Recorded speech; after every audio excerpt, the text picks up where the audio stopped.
Hello, everybody, and good evening. Welcome back to Cam and M play Stormlord's Wrath. This is a continuation of our Dragon of Icefire Peak campaign, following the follow-up adventures that are available on D&D Beyond. I am your illustrious and bumbling host, Cam, also known as Croverload on those social things. And as always, I am joined by my incredibly adorable. No, you are not bumbling. No, you are graceful. Graceful. My headphones literally just fell out of my head while you were talking. Graceful. No. Caring. Wonderful. Just shining beacon of a human being. I will come in there and fight you. Do it. On camera. Bring it on. I ain't scared. Look, if you come in here, that means I get to see you. Well, and I'm all about that. Well, maybe I'll just stay in here then. Oh. Well, then I'll just come in there. You can't because you're streaming. I'll just stay in here and compliment you some more then. This is my favorite part of the stream, where I introduce you and just give you a string of compliments, and then. No. Emily does amazing artwork. You can find her on A Bros 3Ys on Twitter and stuff, and she's great. Show her some love. And my commissions are open. Yeah, maybe buy some art off her. We are currently, I say we. She's currently saving up for a new tablet PC so that she'll stop stealing mine. It's no big deal. You don't have to yell at me. I'm not yelling at you. I'm just kind of driving the point home that I would like my PC back. No, I get it. It's fine. It's just ever so mildly frustrating that, and this isn't even your fault. It's just when I move it from the living room back to the office and plug everything back in, it resets all of my settings. So, which is so weird. You would think it would just save. It's so annoying. I think I found a workaround possibly, but even then, it's still a big pain in the bum. But yes, anyway, give my wife some work. Not because she's my wife, but because she's an incredibly talented artist. So for those of you who are new, thank you, welcome. We stream on Twitch every Tuesday at 6:30 British Summer Time, and we also, I stream on Thursdays at the same time, usually doing like D&D chats and things like that, just kind of hanging out and chilling with the community. And then on Sundays at 4 o'clock British Summer Time, I do a chill game stream where I play games. Currently playing through Persona 5 Royal, and I've recently gotten into Darkest Dungeon for the first time as well. So we'll probably be playing some of that too. So if you're interested, please drop a follow. If you're watching us on YouTube, I would really appreciate it if you could support the channel by liking and subscribing and all that noise. All of the VODs go onto the YouTube channel the Monday after the stream, and there's definitely going to be some original content, but some original for YouTube content coming in the next couple of weeks as well. I recorded something over the weekend, and I'm pretty excited for you to see it. So so we had a brief chat about last week's session during the stream. During the pre-show, sorry, and I think you and I both agree that it was a very interesting and probably a bit of a breath of fresh air considering the week before. Yeah. So to recap, Dourrebelle and Quinn were able to defeat who you assume to be followers of Talos, who were attacking the town, and seem to be attempting to use kind of captives on the island, kind of off the shore, to as some sort of sacrifice. And the assumed leader of that group transformed into like this crazy water elemental thing, and you were able to defeat her. And Dourrebelle, not being one to mince words, just ended her. And after that, you noticed that perhaps there was maybe more to this person than you realized. But yeah, you had a town meeting, and as far as I can recall, there was a heated debate over what the town should focus on, and you introduced the possibility of bringing in some mercenaries to help with security. And you have been not only offered property in Leyland, but you have also been offered to manage that role, which is interesting. Yeah. Not a position I expected to be put in, but Yeah. So at the as we go in, I'll just change the thing over, so we're back in thingy thing land. It's not ready yet. Griselda has basically said that you will be given a property once the town is a bit more up and running. But you do kind of get first pick as to where you want to live, and okay. But it might take a couple of weeks before you reach that point. So this is basically essentially the day after everything transpired with the cultists and everything, and Sergeant Yoram, the leader of the kind of security force that's been posted from Neverwinter, has reluctantly invited you to a morning briefing so that you can meet the soldiers currently posted to the reconstruction of Leyland. Before we go to that meeting, though, we need to go see. I'm so bad with names. The halfling girl, because we got to tell her the good news. Scylla. Yeah. Yeah, I mean she's not difficult to find. She's just kind of in the camp, maybe still looking a little bit sorry for herself, but she's dry at least. Yeah. Well, okay. So I'm gonna find her. I'm sorry, I'm bad with names, but what was the person's name that we were talking to about that? Good question. Hang on, let me flick to the. I should know as well because I really like her. Valdi Estepar. Valdi. Okay. I'm gonna go up to Scylla. I'm just gonna say morning. Morning. We spoke to Valdi last night. Quinn is just munching on a ration behind you, like proper laid as well, like breakfast. And Scylla's just like, oh. She said that she would like to meet you and speak with you about work. And then you see her face kind of immediately light up, and she's just like, oh, brilliant. Where? When? She said to bring you around to hers first thing in the morning. So if you're ready to go, we can escort you over on the way to where we're heading. Okay. And she jumps up onto her feet. Okay, and then we're going to locate. We're going to walk around until we find Valdi. Okay, I mean that's not going to be difficult. As you're kind of walking down the place that I've marked on the map, like where you and Quinn are. That's where the morning briefing is taking place. Right. So you kind of start to see a collection of soldiers gathering.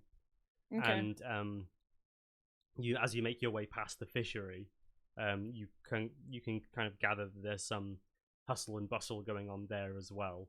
So it's safe to assume that she's in the fishery. Okay, so we're going to take Scylla to the fishery. And yeah, Valdi is there. Doing paperwork and kind of rubbing her temple. Morning, Valdi. She looks up at the three of you and she says, good morning. Bright and early. I like to see it. Yeah, we've brought Scylla over with us. Is this the one? Yeah, this is the halfling I was telling you about. And she kind of grins this big grin, and you've noticed her fangs before, but the grin just makes it look even. It's almost like it almost looks like she's got shark teeth, but like. Oh right, yeah. Not quite that extreme, but it's They're very intense teeth. Yeah, like the anime style shark teeth sort of thing. Just being like, yeah, big, huge canines. Yeah. And she's like, well, ever since Dourrebelle told me about you, I've been very interested in making your acquaintance. If you just give me a few minutes, I'm very eager to talk to you. And there's kind of this. she's got like a sinister air to her voice, Yeah. but it's kind of playful. Like I Like enjoy she's just I enjoy yeah. rattling people that are nervous, sort of thing. Yeah.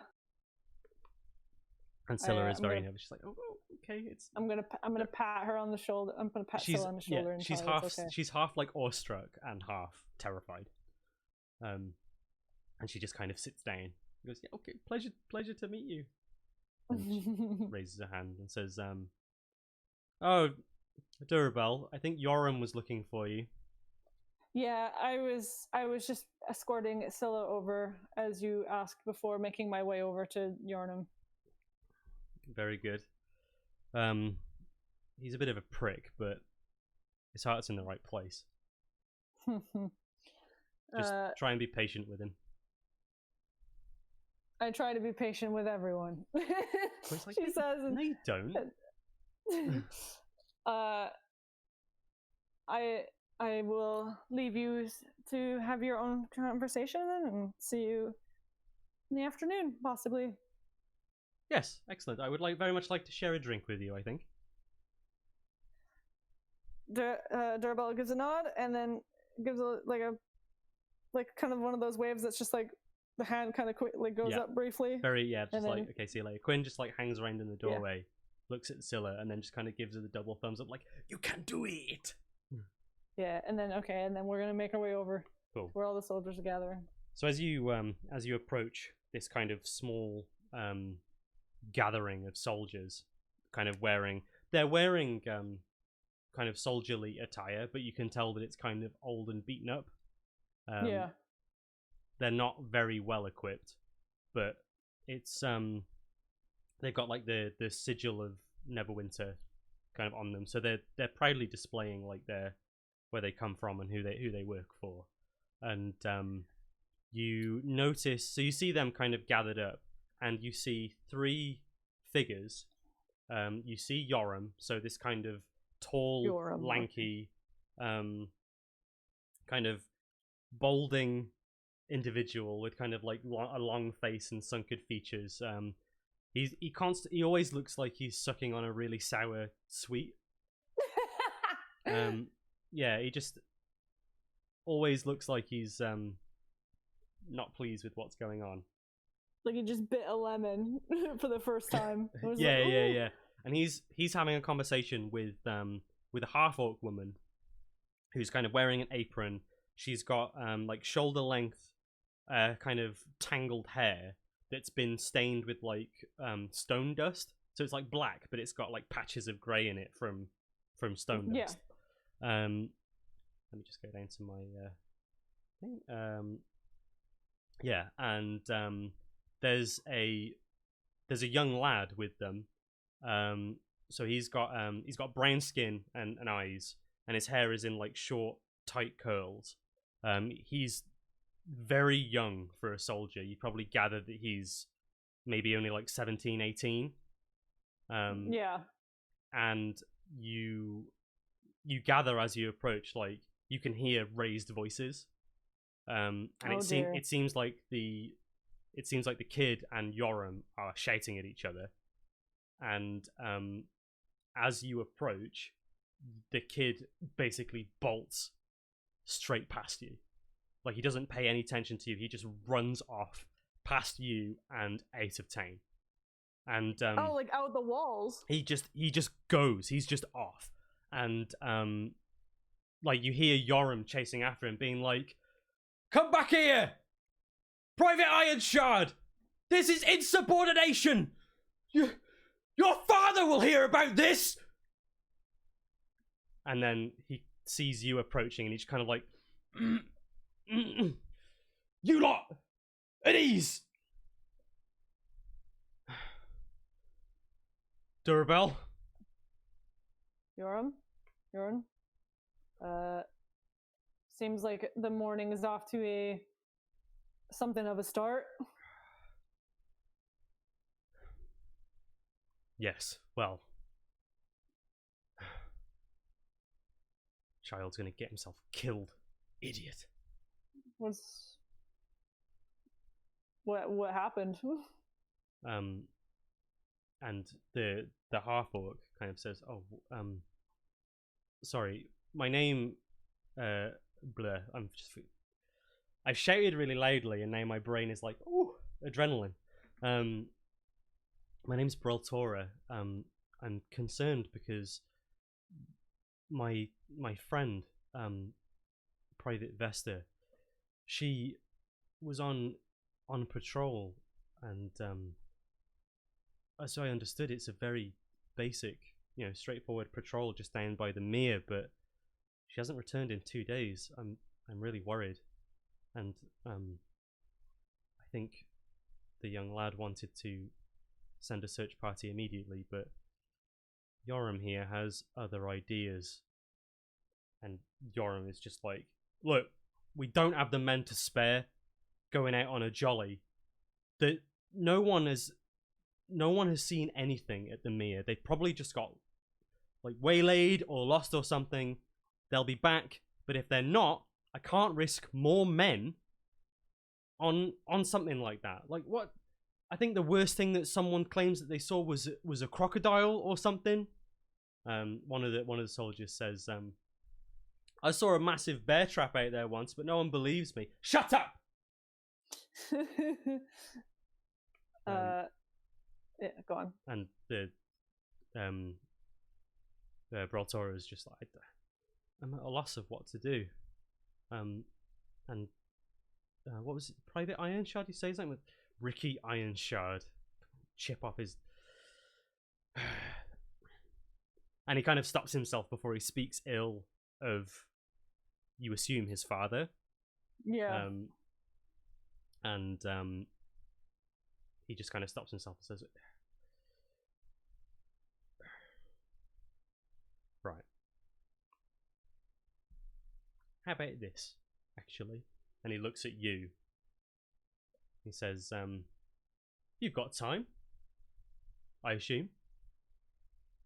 If you're about to suggest that I go down and investigate, I was thinking the same thing. Good. Right. Well, that's one less thing for me to worry about.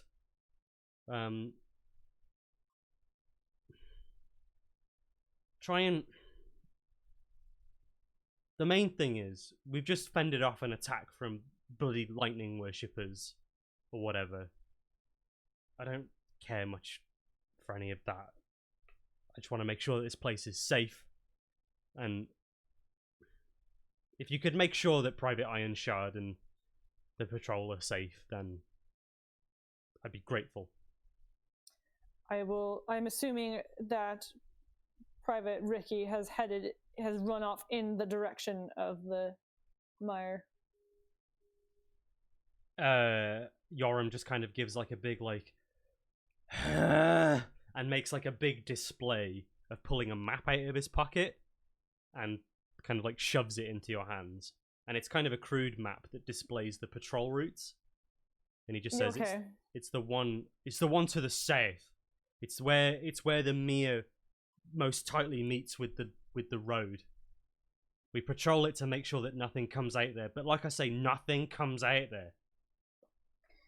Well, you and the men stick to the city, to the town, and make sure it's all right, and then I'll go out and retrieve Ricky and hopefully the others.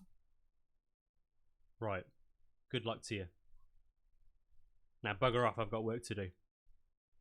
Dourrebelle just walks away. Like, the map was probably, she folds it as best as it could be folded, put it away. But, like, as she's walking away, like, when she's got her back to, like, Yoram and stuff, like, she just looks pissed. She looks hella annoyed. Yeah, and I think this is one of the rare moments where, like, Quinn doesn't say anything. Yeah. Because I think he looks annoyed as well. He's just like, what an asshole. Yeah. Dourrebelle just looks hella pissed, and she's like, is it going to be far enough away that we should probably get Lily? The map is, as you look at it, the patrol normally takes about a day. Like, it's a day trek out, so it's like half a day out, half a day out, half a day back. Yeah. So Lily would make the journey much shorter. I forgot to mention this as well. Ricky took one of the horses. So like he ran out, and you'd probably see it actually. Like as you turn and you start walking away, you can hear the sound of like hoof hitting dirt as he's taken one of the horses from the campsite and it's just off. Okay. Dourrebelle like really angrily. It's sort of that kind of anger where she's really carefully folding the map, but she just looks super mad, and she's just like, "We better fetch Lily." Right. So you do that. You make your way to the camp. You find Lily. Lily seems a bit perturbed. She like makes a bit of noise and a bit of fuss as you arrive. I'm gonna hold out my hand to pet her nose, make her feel better. Apologize for being gone. give me an animal handling check. This isn't This is just to kind of understand her, not necessarily to you have no problem calming her down. She's very well trained. 19. She is upset because the other horses are upset. Ah, right, okay.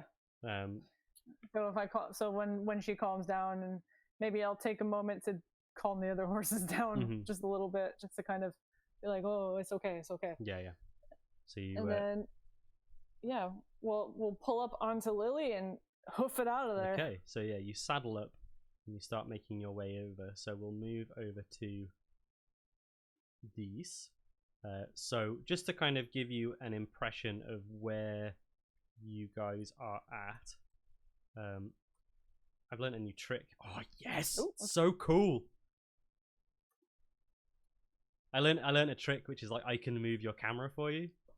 Yeah, it spooked me. It's so cool. It makes it. Oh shit! Because I was trying to move the camera and it just went whoop. Hang on, I've just ruined like all of my camera stuff. There we go. Right, I think I fixed it. No! Breaking everything. I hope that didn't completely destroy... No, I think I'm fine. Okay. So yeah, from where you are, so if you follow the hexes to about here, that's where the patrol goes and then comes back from. So yeah, on foot, it would probably be like a day's round trip. Probably a bit more than that actually, but the point is it kind of goes out. So on a horse, you're probably going to do it in a few hours. Okay. Well, so I'm gonna chase after Ricky and them. Yeah, man. So you get to about here, and I need to read some text to you. The map shows that the area you travel. Sorry.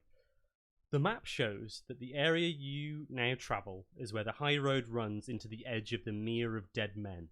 The Leyland soldiers start their patrol into the Mere here, just off the path. Oh, sorry, the Mere here. Just off the path, the wet earth is dug up by battle and bloodstains dot the ground. Ooh. And are there hoof tracks going in? Roll a perception check.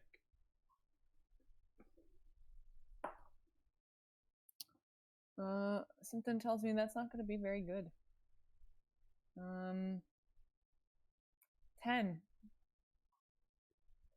10. I mean, it's fairly straight. There are some quite large divots in the wet mud, which look fairly fresh. So, okay. Yeah. So I'll keep following them. Okay. But I'm gonna tell Quinn as well. We're gonna keep our eyes out.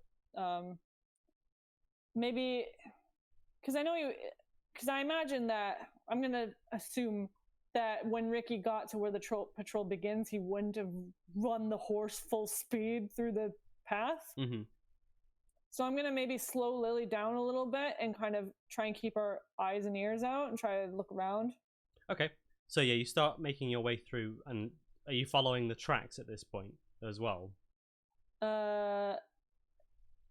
If they follow the trail, then yes, I will stick to them. Okay. So let's have one of you. So you or Quinn make a survival check. and then the other can make a perception check. Okay, let me just see what Quinn's stats are really quick, because I've got him open on the tab. Okay, so I mean I'm better than him at both of these things, but I'll roll perception, and Quinn will roll survival. Okay. So that's 24 for my perception. Okay. And Quinn got a natural 20, so he's got a 24 on his survival. Wow. Okay. So that's really impressive.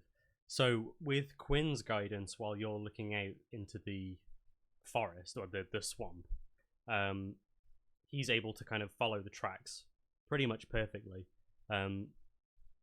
with very little issues. There are some blood stains and bits and bobs, like you find like a piece of like a scrap of leather or something that's kind of been torn off, and definite evidence of a scuffle, and you keep going through.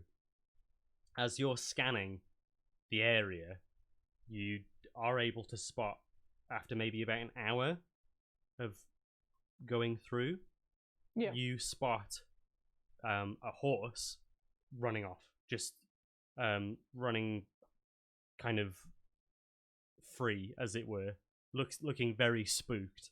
You can tell, with that perception check, you can tell that it's not being ridden. Okay, so it like runs past me, basically. No, you can see it run off in the distance.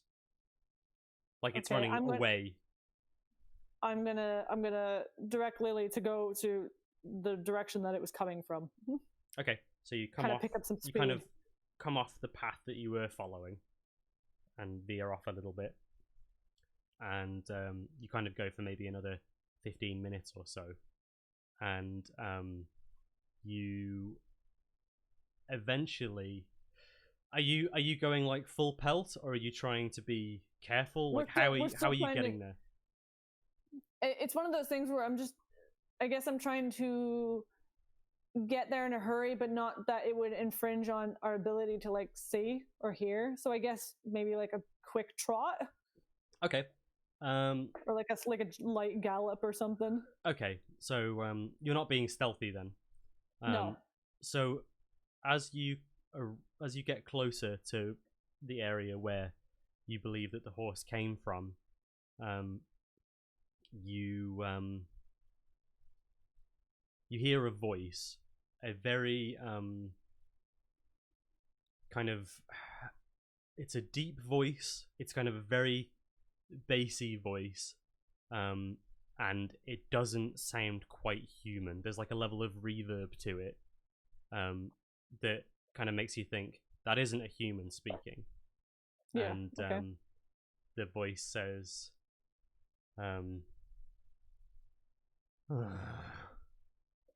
more of you are there. Yeah. I will slow the horse down a little bit, and grab my axe. Okay.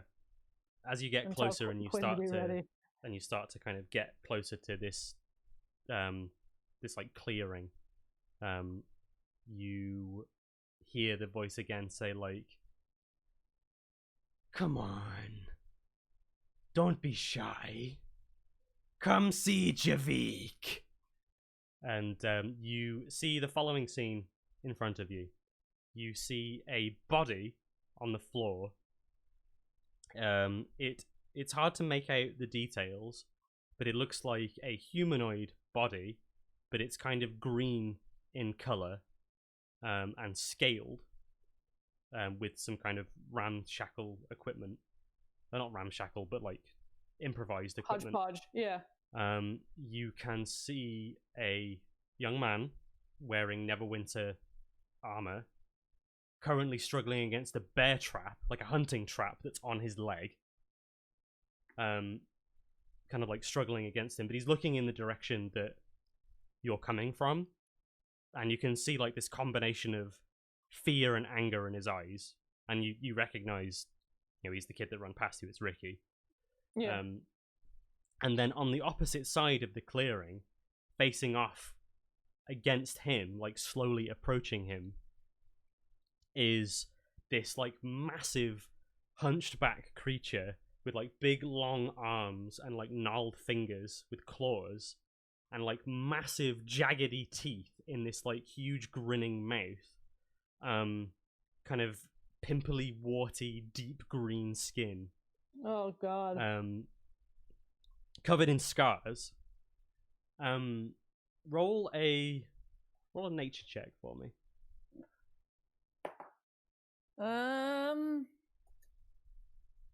It's a 13. It's a troll. Oh shit. Okay. But you notice a few weird things. First of all, trolls don't normally speak common. They tend to only they speak the language of giants. Yeah. So it's already strange that he speaks common. And he is kind of wearing what looks like animal pelts. And he's got he seems to have like hunting equipment on him, like quite advanced hunting equipment. As if the bear trap belongs to him. Yeah. And as he's kind of slowly making his way towards Ricky, and he just says, Javik was hoping to snag some larger prey with this bait. Must say I am left wanting with this scrap. I say I mean Javik. Javik speaks in the third person. Who goes? Wait, is he focused on Ricky or has he noticed us? He knows that you're coming. Oh. Because he said like who else is here. Oh right. I'm gonna shoot my. Oh no, I don't have that on hand. Fuck it. I'm gonna guiding bolt level 1 him. Oh my god. Okay, yeah. Roll initiative, I guess. I mean, what way to get a troll's attention than by fucking shooting him? That's not a very good initiative. Oh wait, no. Do I have advantage on my initiative? No, right? Quinn does. Okay, so I have an 11. Mm-hmm. Well, I don't know if Quinn's gonna need his advantage with that kind of roll, but a 19 and a 17 on his rolls, so he's got a 21 on his. 21. Okay, I'll just roll for everybody else. Okay, so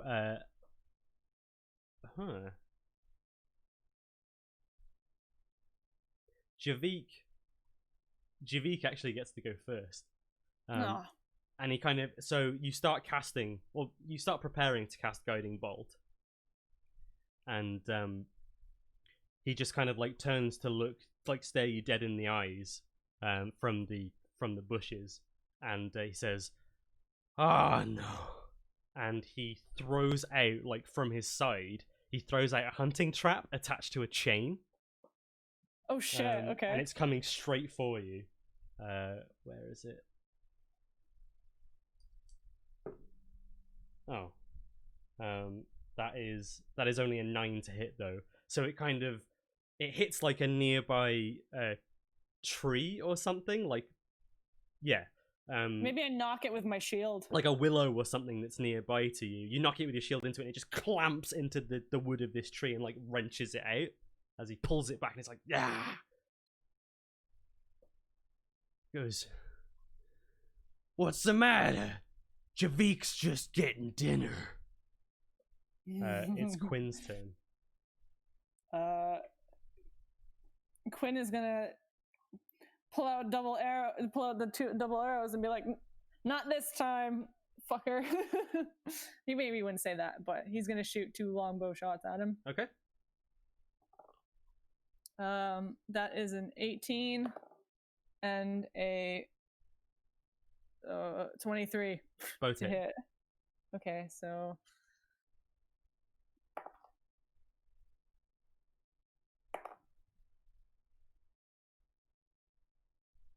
8.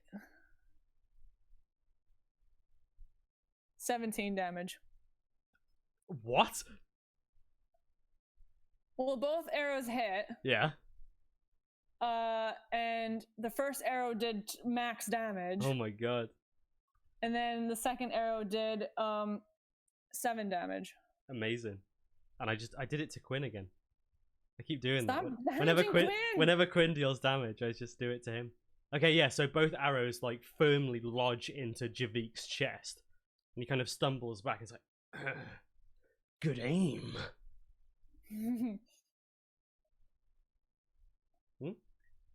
Is he gonna do anything else? How strong is the, like, you said the ground is a bit muddy, but it's not like it's gonna slow him down if he jumps down, right? No. It's just kind of marshy. He will dismount from Lily. Okay. And then that'll be he'll maybe make his way he's gonna sort of make his way a little bit towards no, he won't. He'll just jump down and stay, like, kind of maybe move like a couple feet ahead. Okay. It's now Dourrebelle's turn. Well, Dourrebelle is gonna fire off the guiding bolt. Okay. And I said it was a level 1. You did. So, okay, so roll to hit. And that is a 21 to hit. That hits.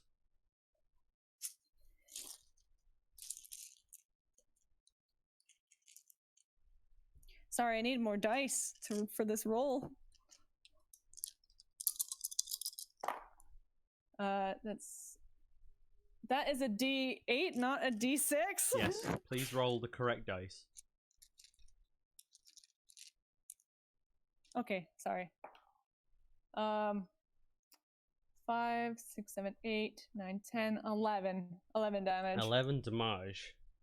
So you strike him kind of in the belly, and he doubles over a little bit, and you can kind of see the glistening, kind of radiant energy emanate off from where it hit. Yeah, and Dourrebelle is just gonna be like, never met a troll that could speak common. Okay. It's now. Yeah, and then she'll dismount as well and kind of maybe nudge Lily to kind of, I guess, maybe get out of the way or just get out of danger. Yeah, so you just kind of move a little bit to the side. It's now Ricky's turn, who is currently struggling against the hunting trap that he's in, and he's clearly very frustrated about it. And he's just like, oh, come on! And he needs to roll a saving throw.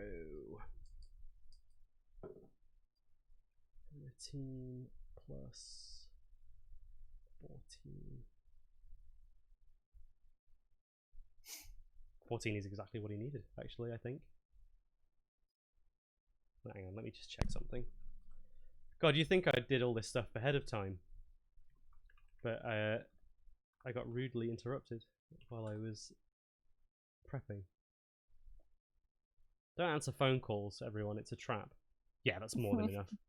Okay, so you see him like grit his teeth, and with a determination kind of beyond his years, he basically he wrenches his foot out of the hunting trap, and you hear it kind of go tsh, as the teeth kind of like slam in, and he grimaces and gets his foot down. He just kind of, and then he runs in at the troll. Oh my god. He gets advantage on his attack. He does, because he's just gonna be like, where are the soldiers? And he slashes in with his sword. First attack with advantage. That's cocked. 13 plus 3, 16 hits. Come on, Ricky. He's using one hand, so that's 6 damage. And then second attack. Oh, no, that's a 7. That's not going to hit.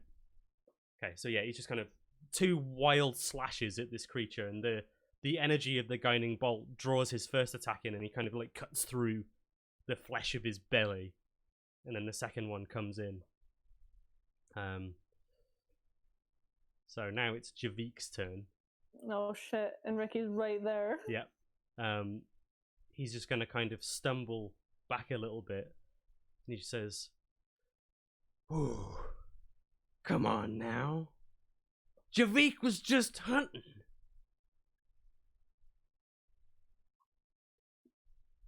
Sorry, I needed a drink. That's alright.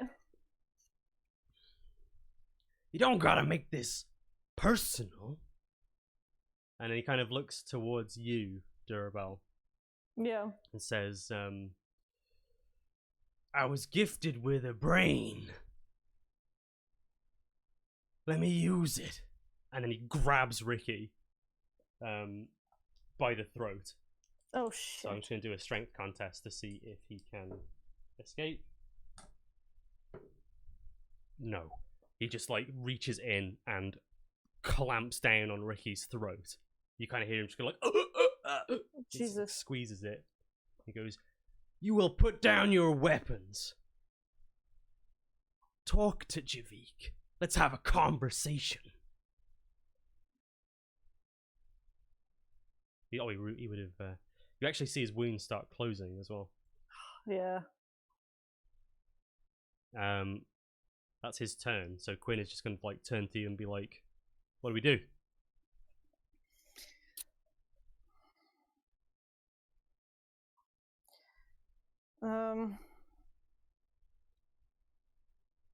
Dourrebelle kind of,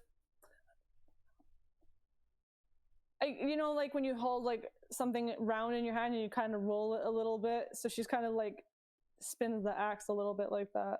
Mm-hmm. And then she's like staring at the troll.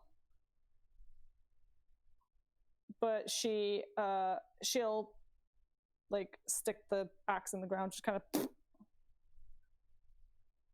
Okay. Well, I mean, Quinn had his bow on him, so yeah, he'll like, probably just. Are you sure? Dourrebelle nods. Okay. Puts the bow down.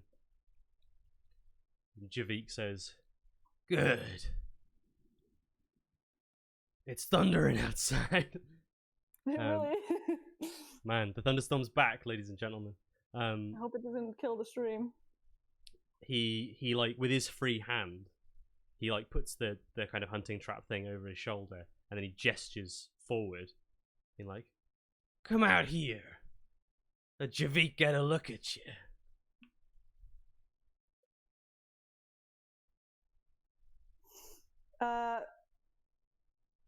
Dourrebelle will approach. She will keep she'll keep some distance, but she'll get to about. What does his reach look like? I mean, he can throw that thing pretty far. Like his reach. No, I meant his arm reach. He has. I mean, he's a large creature, so he's got like a 10-foot radius. I'll come and within. And then his range is a further 5 feet. So I will come to 20 feet between us. Okay. Quinn's gonna follow you. Yeah, he can stick. He can stick to my side. He just says, "Good." Quinn knows that he's got his sword on him, so he's all right. He looks over the pair of you, and just kind of goes, "Small morsels. Javik can't eat that."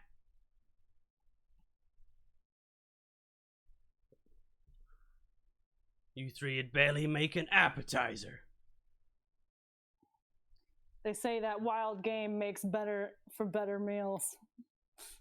Listen. Kind of crosses her arms. Listen, I have no quarry with you. You walked into my trap. I was waiting for bigger game. That was my bait, he says, pointing at the body in the middle of the area. You came and messed it up. And then you start swinging your sword at me? What do you have to say to Javik?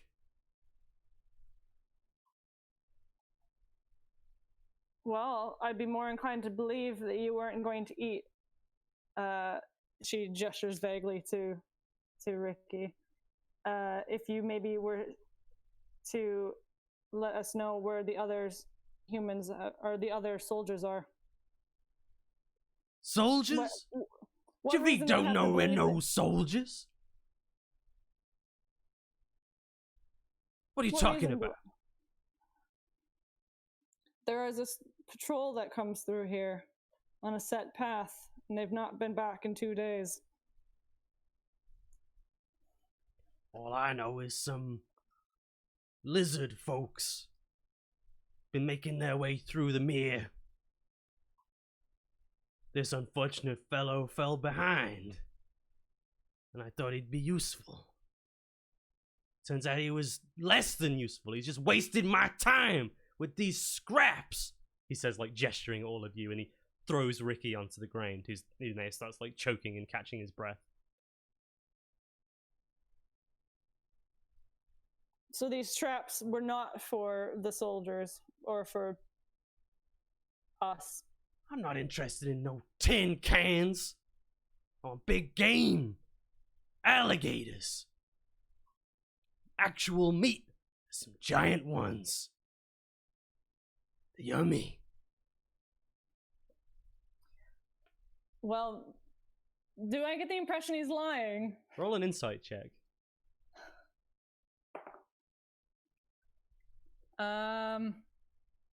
19. So, this is weird. You don't. It's hard to, obviously, because he is A, a troll, and B, a troll that speaks. You kind of don't really understand if he would have the same sort of tells as a humanoid, if they were lying. But Yeah. you do get a sense of genuineness coming from his words. I mean, the fact that he hasn't killed Ricky, he was sort of waiting outside. Like all the evidence and what he's saying kind of lead Dourrebelle to the assumption that maybe he is telling the truth. You've got no reason to believe he's lying, is probably a better way to put it. Yeah. Dourrebelle sits for a moment and kind of like stares Javik down a little bit, kind of thinks and goes, looks at Ricky to make sure he's caught his breath after that. Javik is just trying to make a living. Feed myself, feed my family. Dourrebelle looks up at him and says, I apologize that there was a misunderstanding on our part. Though, if there are these lizard men, I wonder if they have anything to do with the people we are looking for. So Dourrebelle kind of like, she's just like, I am sorry that we attacked first without asking. I'm sorry we assumed. Roll a persuasion check.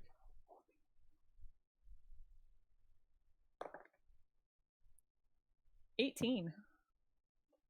Javik kind of nods slowly and says, well, my wounds don't last very long. A cut here, a magic spell there. It's all water. Swampy, smelly ass water. To me. To Javik. Sorry. Keep fucking that up.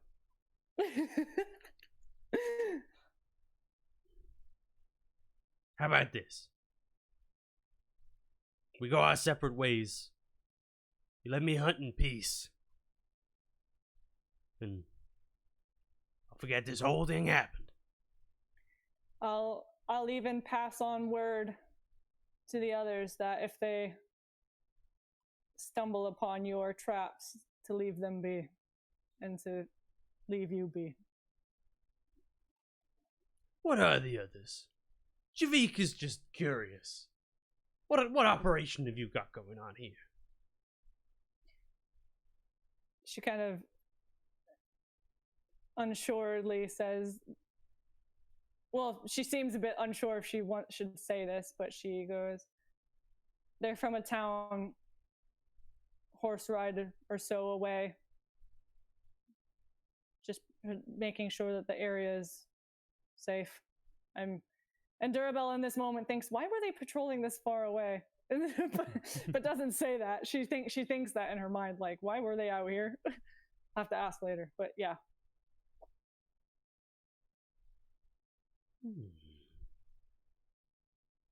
And he's like stroking his chin, like his big chin. What kind of troll is he? Like, just like a... As far as you know, he's a regular troll. But he's clearly not a regular troll. Well, no, because he's talking and he said he was gifted with a brain. What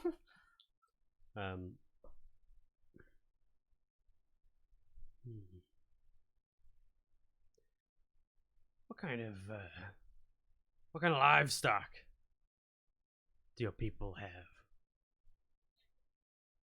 Not a lot at the moment.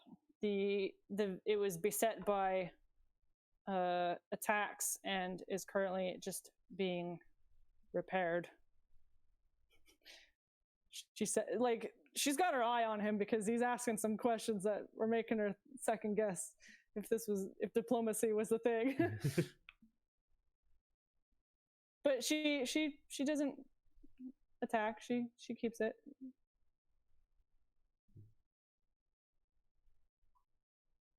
All right. Well, you keep your end of the bargain. I don't know what that was, bargain. Bargain?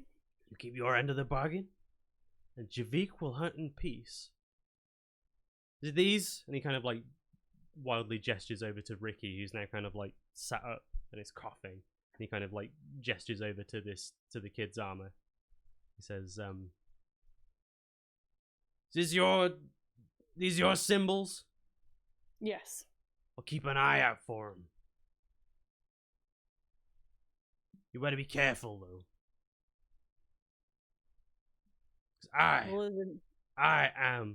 'Cause Javik is an erudite individual. But my brothers, not so much. I will keep that in mind. Thank you. I'm in no position to talk them down. They ignore me half the time anyway. I try and tell them, look, we could have a good thing going if we just hunted as a group and made some connections, but nope. They just want to kill people for the fun of it. I mean, well, it is fun, but it can be fun and you can make a living. Well, I'm glad out of all of the trolls we could have encountered, it was you, Javik. Well, so hope it doesn't happen again. And he kind of grabs the trap on the floor, and he kind of like looks at it, kind of covered in blood, and just kind of like, ugh. And he grabs the leg of the lizard man, and basically starts dragging them both off. The lizard man has like a satchel like slung over his shoulder that sort of falls off as he's being dragged away. Well, I will stand and wait until he's left before, and I'll like grab Quinn so he doesn't try to get too close and rustle any jimmies. As Javik is leaving, Ricky like stumbles and gets onto his feet and like picks his sword up off the ground, and he's like, "Wait! Get back here!" And he's like, I'm gonna grab Ricky by the back of his clothes. Yep. So you just grab him. It's like, let me go! Not now. What are you doing? What does it look like? I'm keeping you from dying. And when Javik is gone, like, away, I'll let Quinn go get the bag, because I'm assuming he's curious enough. Yeah. But I'm gonna, once I feel like Javik is gone enough, I'm gonna turn. I'll let Ricky go. He's got, like, you can see, like, when he's talking to you, his jaw is tense, and like, so you can like tell his jaw is tense, so he's like clenching his teeth behind his lips. Yeah. Like he's just got this look of he is just so there's just so much rage, not rage, but like just frustration inside this kid. And I'll let his shirt go, and I'll be like, look, I understand how you're feeling, but just wildly, I mean, that was a fine example of wildly just jumping in can prove to be fatal. You came so close to dying. Don't talk to me about that. Look, someone had to do something. Yoram just sat there in town being like, oh, we can't afford more fucking people to go out there and die. There are comrades, there are friends. And he's doing nothing. The other soldiers doing nothing. Well, that's why I'm here. Oh yeah, and who are you? My name is Dourrebelle, and this is my companion Quinn. Right. And we are here. Well, we are here to get you, but we're also here to look for the others. Because 3 sets of eyes are better than 1. And clearly this place is dangerous. I don't even know why. How is your leg?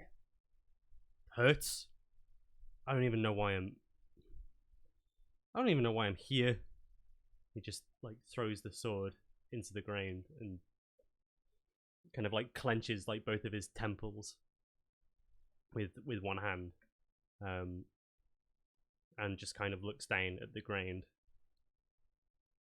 just like, stupid. You're here because you value those people. You value their lives. You came out here because it was unfair. Dourrebelle's gonna go get her axe. Kind of pull it out of the ground. Right, it was unfair. What is this all for, anyway? Leylon. Stupid. This place has been destroyed before. They send us out here on a suicide mission.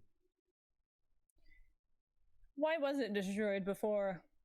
I don't know. Nobody knows. Something to do with the tower, they say. It's dumb. Should have just stayed in Neverwinter. There's no point. Stupid. I can't hear you. You can't hear me? Oh, I can hear you now, but you cut out okay. for me. He just said, we should have just stayed in Neverwinter. This whole thing is stupid. Well, that can be discussed later. Right now, we need to figure out what happened to the other people. I was following some tracks, and that's when I saw the body on the floor. I came to investigate, and that's when I got caught in that trap. Thought it was the... What if it was that thing? What if that did it? You just let him go. I had no reason to believe that he did it. But if it ends up being the case, then none will be more sorry than I. But even if he did it, I'll make sure that he wouldn't do it again. But sitting here wondering why Leylon is being rebuilt isn't going to find anyone. Right now, we can take a moment. I can heal your leg if you'd like, but we need to find everyone else, especially if they've been missing for 2 days. I agree with you that it's bullshit that they didn't send a search party, but it's a hard position when you have to guard everyone else in town as well. But that's why I'm here. Well, we don't want Quinn to feel left out. Yeah, Quinn just kind of pokes that in and be like, we killed a dragon. Just throwing that out there. And go ahead and make a persuasion check for me. Oh my god, it's so dark in here now. Because of the storm. Very atmospheric. Oh, that's not a very good persuasion roll. But that's not. That doesn't help me.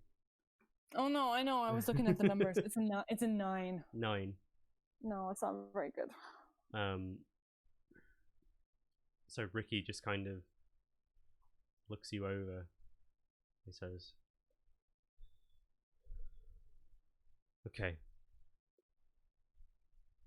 maybe you're right. Maybe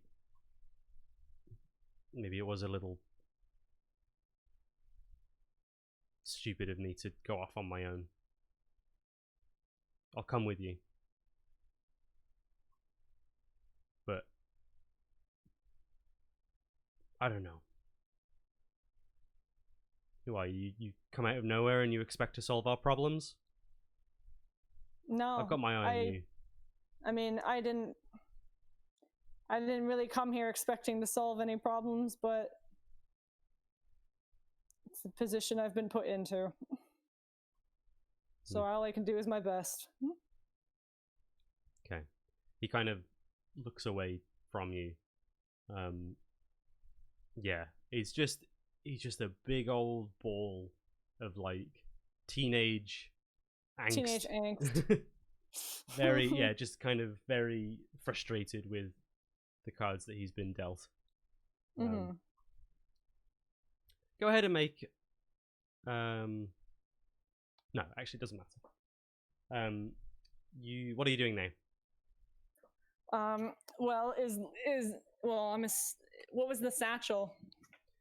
Quinn actually, yeah, he kind of passes it your way and says, "Hey, I'll take a look at these." And inside the satchel is 5 flasks of alchemist's fire. Shit. Okay. And he just says, "Looks like these lizard folk were expecting trolls." Yeah. 5. Okay, I'm gonna make a notepad really quick just to jot my notes down of the fire flasks times 5. Okay, so is there anything in the bag to suggest Neverwinter stuff? Like, no. Okay.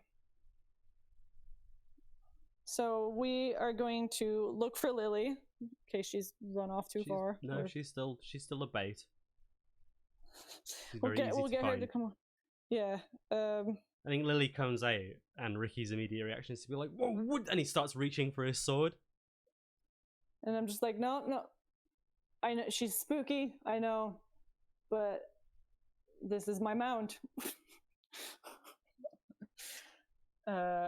She's very friendly, I promise. And he just kind of like moves his head back, being like, "Okay," and he puts his sword away. It's like, all right, well. Dourrebelle pats Lily's nose and is like, he's a bit jumpy, but he means well. But I'm supposing Lily is not surprised by this reaction at this point. She's probably just like, whatever. She's very, very docile, so. Yeah, so we should. Well, no. Before anything, I'm gonna say, did you so you followed the tracks here? I followed the tracks until this point, and then I got distracted by the body. Okay, can we look around and see if there's more tracks? Yeah, go ahead and make a survival check. You can make it with advantage because Quinn's helping. Cool. Is it survival? No, sorry, perception.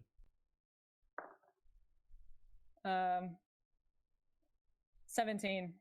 Yeah, it's fine. You can pick up the tracks with no problem and begin to follow them again. Yeah. I guess you guys are gonna mount up on Lily. Ricky is still uncertain. I think there's a moment where like he insists on walking alongside rather than doing anything. There probably isn't enough room anyway. But you do catch an awkward moment where he like slowly raises one of his gloved hands up. Yeah. And then like reaches over as if to like go and touch the side, like Lily. Lily's side, like one Yeah. of Lily's ribs. Yeah. And he touches it and he's just like, oh, that's weird. She's an interesting beast, isn't she? And I'll give her a pat on the side, on the ribs as well, and then we will start following the trail. Okay. Go ahead and make another survival check for me. Okay. I'm assuming this is just straight survival. No, Quinn can help. Okay. Because Quinn was following the tracks before. Yeah. So 17 again. Yeah, okay. You pick up the tracks and you start making your way over. And you reach an area. I reach somewhere. Reach a place. Hang on. Let me just check something. Let me just make sure I'm not going to drop any out spoilers. No, we're okay. I'm gonna move you here.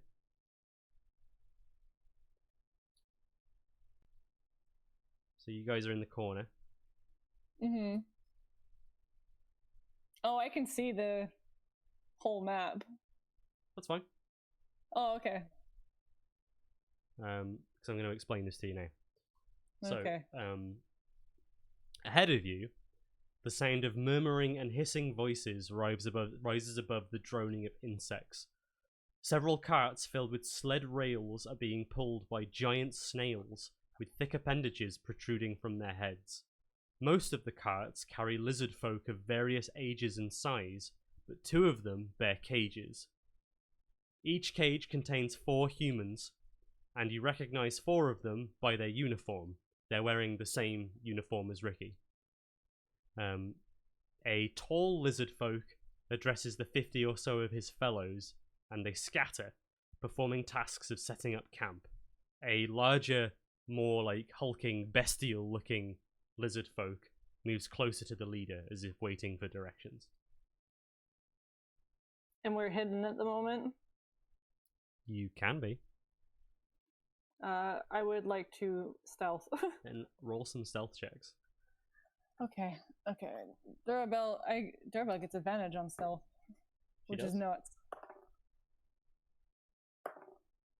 Wow. Okay, so Dourrebelle has got a dirty 20. Okay. On her stealth. Sorry, I just unlocking my phone. Quinn. Oh. He can't re-roll 2s. Nope. So he's got well, he doesn't have any bonuses to stealth. So he's got oh no, that's just naturally stealthy. That doesn't count. Yeah, that just means he can hide behind you. Oh, yeah, well he got a 2. So he's what, 4? If it's plus what? Plus his dex, because it's stealth, so it's a dexterity check. Oh, so yeah, 4. Okay. Ricky got a 19. So Quinn is being noisy as fuck. Yeah, basically what happens is you and like Dourrebelle and Ricky are both kind of like being really careful, and then Quinn like awkwardly shifts, and he just like falls off of Lily and just lands face first into like a marsh puddle or something. And there's just like a big oh my god. And everything goes silent. Including us. Yeah. And then you see the kind of like tall lizard folk gesture in this direction, and the larger, more hulking one starts making its way in your direction. And you said there are 50. There are a lot of lizard folk here. Make a perception check for me. Ooh, not good. 11. 11. 11's enough. You can tell that most of them appear to be non-combatants. They're like older or children. They're not like equipped or anything. It just seems to be the two. Like the one that's making its way towards you is the one that seems to be the most prepared for combat. Okay. Maybe it might be a little bit reckless, but I'm half tempted to just step out of cover. If they're like, if there's only 2 combatants, but then again I don't know for sure, do I? If there's other combatants hiding? No. Okay. We're gonna like ready our weapons, like our melee weapons. So just if he gets into range, but we're just gonna hold for now. Okay. But I'm gonna like go into up into the front, I guess, to try and be in front of everyone, just to like, yeah, just to kind of be ready. Okay. I'm assuming he doesn't look like a very diplomatic fellow. No, he looks like a brute. Okay. So he just kind of like slowly makes his way. You see like his tongue flick out of his mouth. And he just kind of goes, "Who goes?"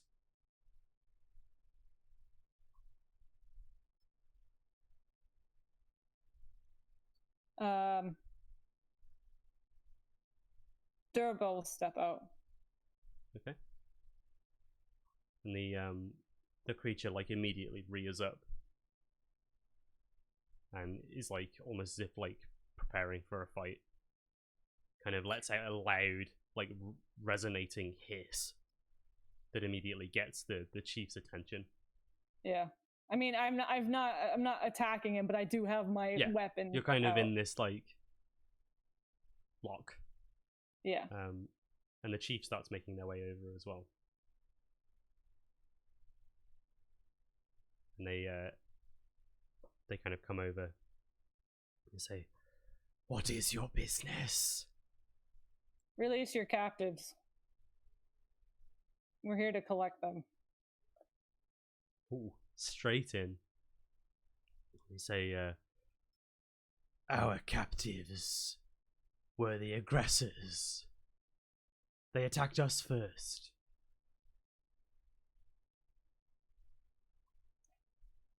I can only say that I am sorry that they did. I am here to I'm here to make sure that they don't come back. And they look at each other. And the chief, let me just double check something.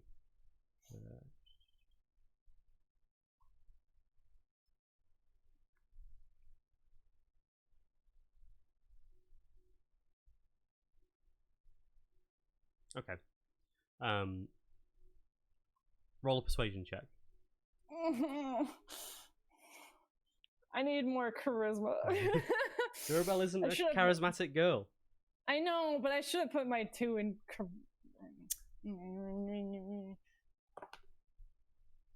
Yeah, 11. 11. Mm-hmm. I've got nothing in persuasion, so whatever. The chief shakes their head and says, "That will not be satisfactory."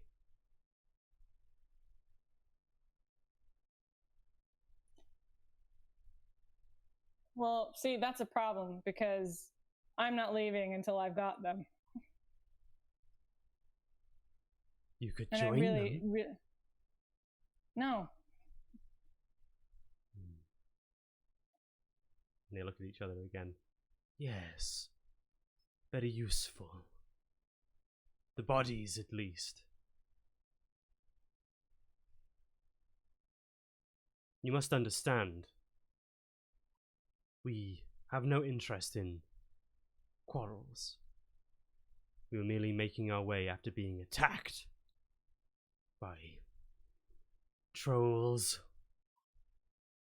And then your ilk saw us as a threat and attacked us. completely unprovoked. We are just willing to... We're just wanting to live our lives. Dourrebelle takes a moment to, one, note down it sounds like the troll, and two, she's gonna go and fucking yell at there all is of no these guards. there is no intention for me to sound like the troll. No. No, she just... No, in terms of like, realized, yeah, she they're just doing realized their that thing. Yeah, but no, and then she also makes the point to be like, these fucking idiots need to stop attacking everything that looks at them differently. Because holy shit, these trained soldiers are... Oh my god, she's really annoyed about this. So annoyed that it starts thundering again. Yeah, man. Jesus. That... Oh my god, it's right on top of us. I know. I have no desire to fight you.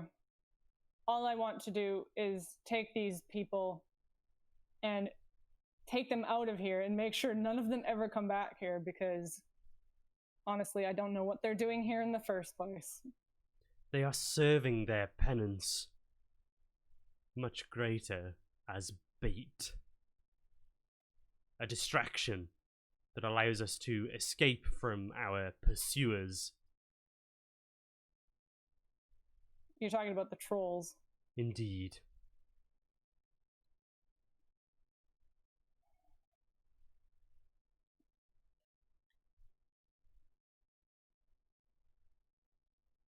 Sorry, I'm just trying to think.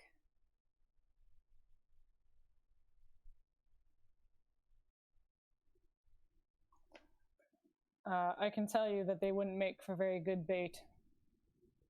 Oh, but they would. They would make for just enough to allow us to make our escape. Slow them down just enough for us to keep moving. It is almost time, in fact. We should prepare the pot, they say to the other one. They will be upon us soon. We will cook them. No. And they will serve as a distraction. No. No. No. I'm here to collect them. And if you're not going to give them up, I'm going to take them. And Dourrebelle raises the axe. I have tried diplomacy, and I understand your plight. And I understand your frustration at being attacked. So you would kill us too? I'm not going to kill all of you. Maybe just you two, because you won't let them go. But I'd really not like to do that. You certainly seem very eager. Because if there are trolls coming, then all the more reason for the haste. Yes, indeed. Haste, bring the time, pot. Why spend your time cooking them if they're just going to catch up to you? Do you not see that's the exact point? We cook them, and then we leave them for the trolls, so that in the time that they spend eating them, we can leave. It's very simple.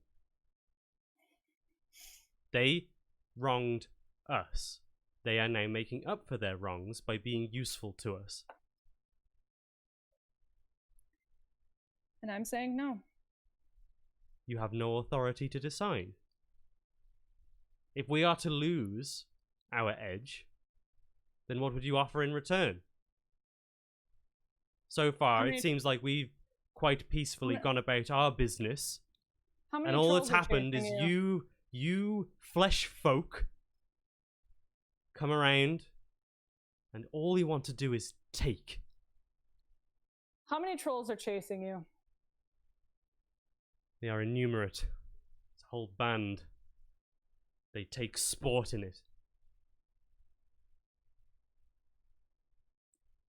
I'm gonna... Wait a second. Sorry, out of character. Javik said that they don't hunt in packs. No. But they're being besieged by a pack? A group, yeah.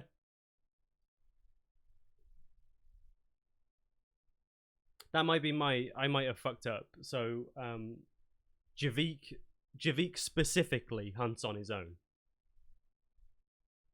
It's more that when trolls generally act in groups, they're more just like mindless. Not mindless, but they're more savage. Right, okay.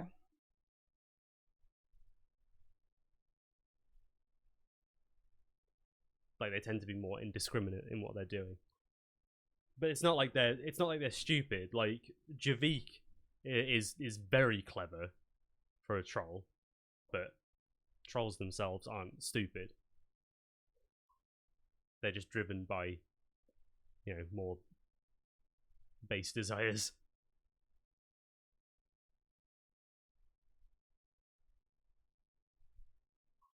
Instead of cooking the people, leave them with me and we will hold them, we'll distract them. Trolls like sport, right? You will be the distraction. If it means you will let them go alive to us. Yes. This isn't adequate. We were planning to use one at every stop to give us the most time. Just having you as one distraction will not be adequate. Oh, I'm not talking about just me. I'm talking about you release all of the prisoners unto me. No, you don't understand. We weren't going to cook all of them now. We were going to cook one of them now, and then we were going to continue on our way, and then we were going to cook another one when we stop again. And then that way we get the most distance for our prisoners. Surely that would waste more time and they would just chase you instead of sitting for the meals. We need to stop. We need to rest. We're not machines.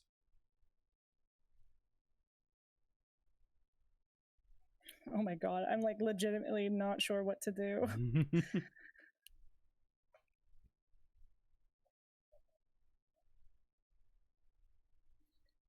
I should have tried to... What can you offer us that guarantees we will not be harassed by your people or by the trolls?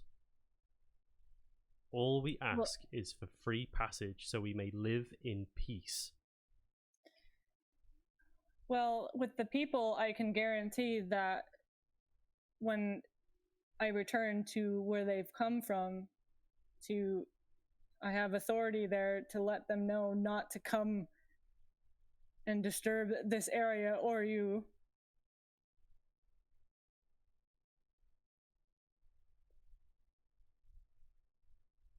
There are others with me right now.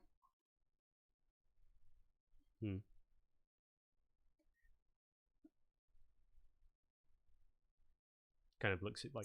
Sorry, I'm just thinking. Yeah, sorry. Oh my god.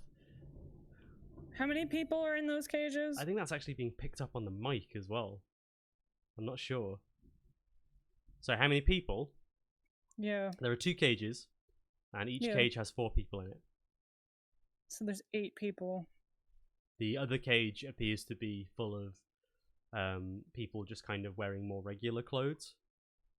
They appear to be like maybe traveling merchants.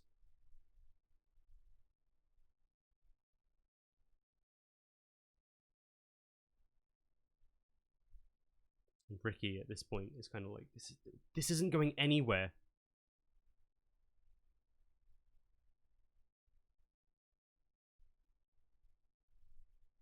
Sorry.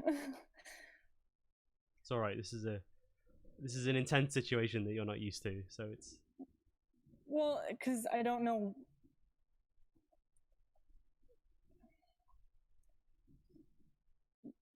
Dourrebelle only has herself and her magic to offer. But that clearly isn't enough for them.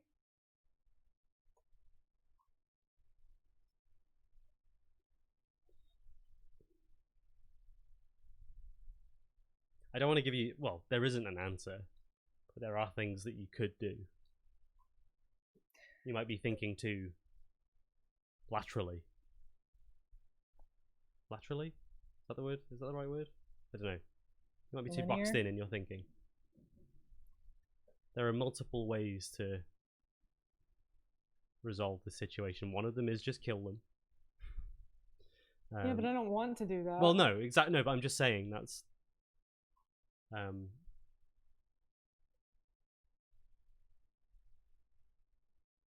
as you do this, and as Dourrebelle's kind of like pondering and maybe like biting her lip or something, being like, "This is so stupid," you do hear rustling in the bushes,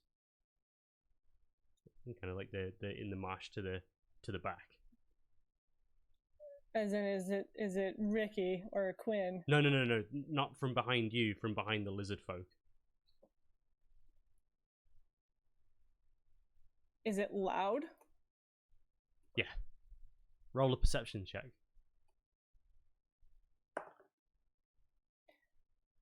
18. You can hear what sounds like snarling and movement through the bushes. At which point the chief of the lizard folk like kind of snarls and says, "We have wasted too much time and they've increased their pace. They are upon us!" And you see 2 trolls burst in from the line.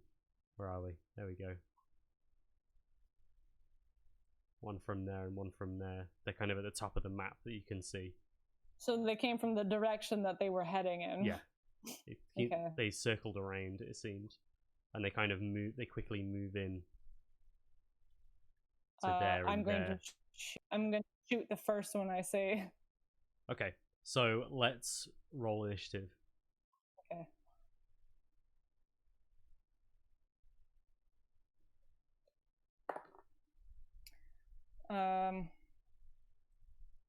Dourrebelle got a 19.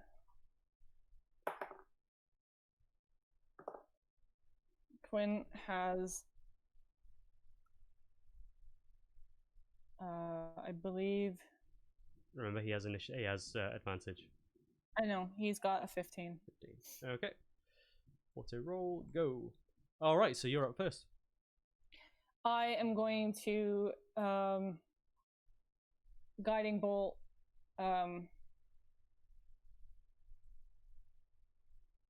Well, what's the distance? How far away is that? So each square is 5 feet. So you are looking at...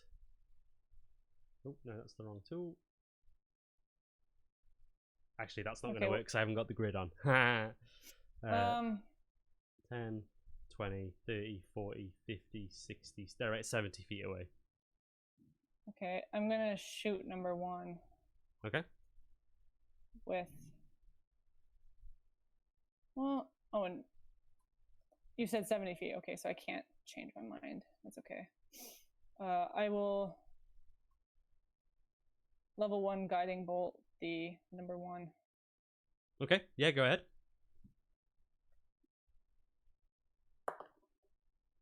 17 plus 8.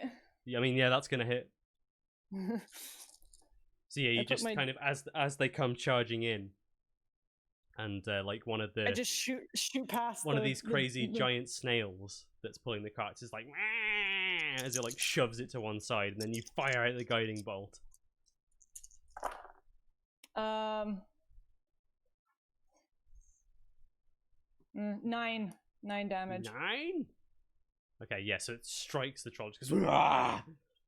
Okay, are you gonna do anything else? And then I'm going to shout to the other 2, "Don't kill the lizard men, attack the trolls." And then I'm gonna move to try and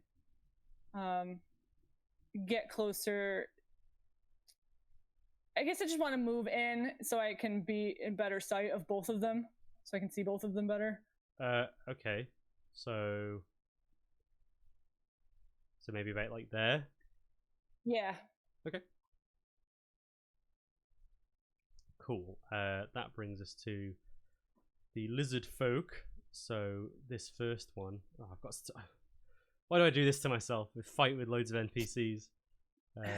30 feet of movement. So I think this one is just going to go straight for the closest one. So 5, 10. That's the wrong one. 5, 10, 15, 20, 25, 30. So they're going to go to about there. They have no ranged attacks, which is good. Oh shit. Okay. Next up is Quinn. He is going to come in closer as well. He's going to fire. I'm assuming that the second troll is too far away for his bow, maybe? I mean, it is pretty far away. We'll just say yes for the pacing. He's going to shoot at number 1 then. Okay. So 2 strikes. First strike. Oh, first strike has advantage, doesn't it? Because a guiding bolt, yeah. Yeah. I mean, I'm pretty sure that hits, but I'll roll again. 2 18s. Nice. So that's gonna do it. So yeah, okay, so I'll roll the second attack, which will just be a straight roll. Yes. Which is 16. 16 also hits, yep. Okay, so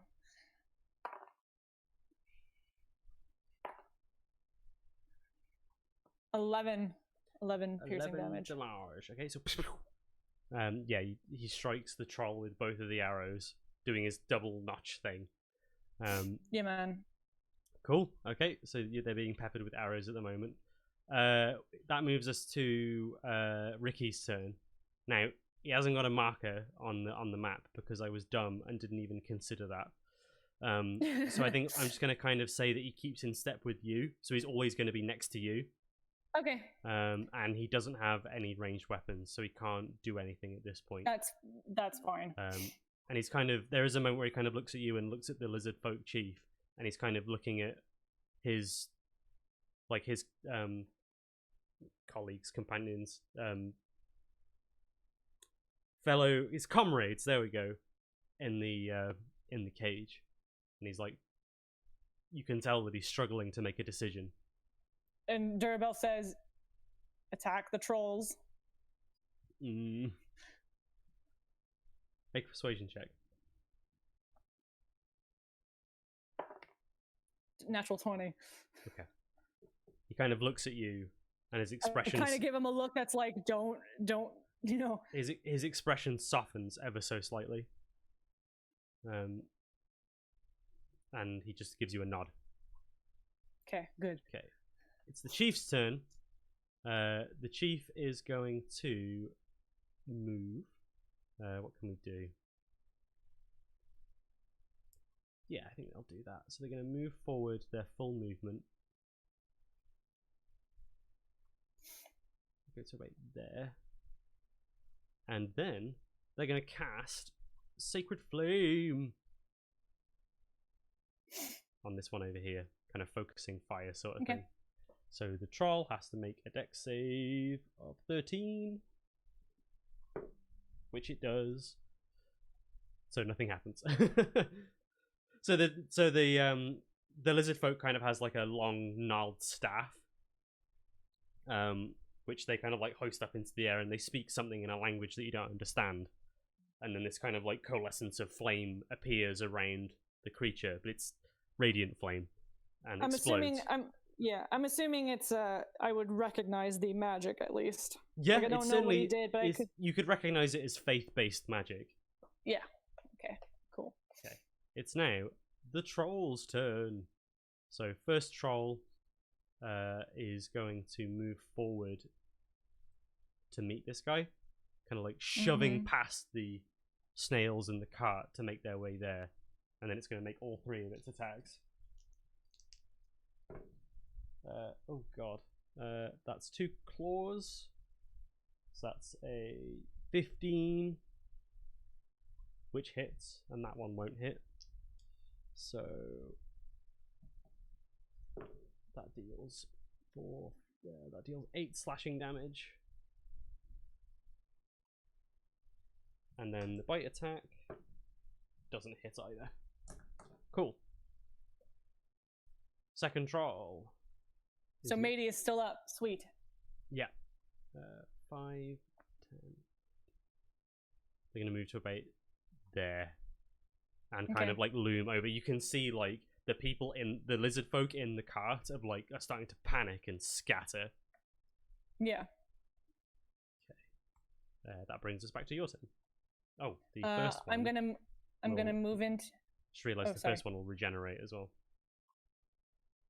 So I'm gonna move to about, if I can. Yeah, so about there. Yeah. These fire flasks, how do they work? Okay, so alchemist's fire. Or alchemist fire, Let me just bring it up for you. See, if you put them in your inventory, you'd know what they do.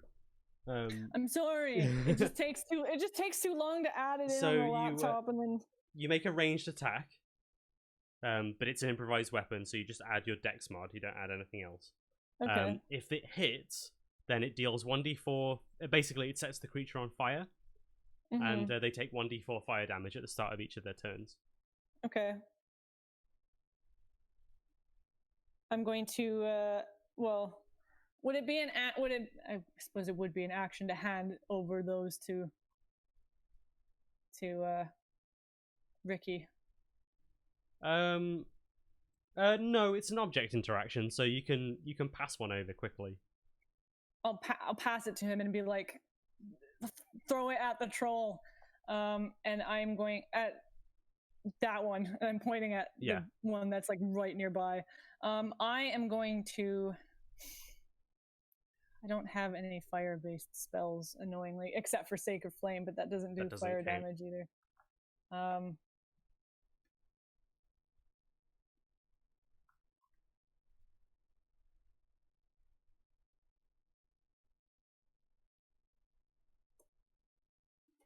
Sorry. I am going to cast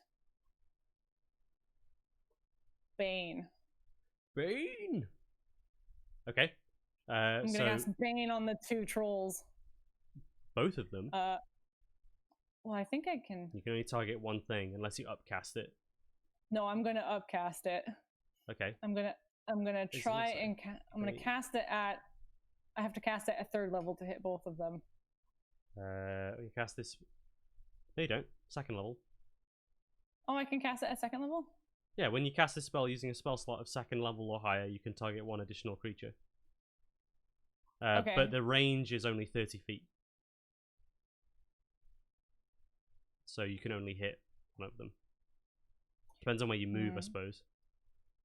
Well, I've already moved. Oh, yeah, you've my already movement. moved. Yeah, so you can only hit one of them right now. That's fine. That means I can save my higher spell slots. So I will cast Bane on that boy. Okay. So yeah, 1st level spell, you cast Bane, and if I remember rightly, that's like loads of little like needles of light. That pierce in. Yeah. And he's got to make a charisma save. Charisma save? Oh, well, they're not very charismatic, I'll tell you that much. Which is what I was hoping for. What's the save? 16. 16? Yeah. He got a 16 exactly. Oh my god! He doesn't even have any minuses? No, he does. I rolled 18. Oh. Damn it! Okay. Sorry. Okay. I will curse an annoyance. But that'll be me. Okay. I think, yeah. That brings us back to the big guy, the big lizard folk guy's turn. And he is going to make some attacks. He gets 3 attacks. Oh no, he gets 2 attacks. Both +5, which is good. That doesn't hit. That one does. So that was... Yeah, we'll just say it's that one. I probably shouldn't roll them at the same time when it's 2 different attacks, but never mind. Oh, I just saw some lightning. Yeah, boy. 13. Wow, he did 16 damage.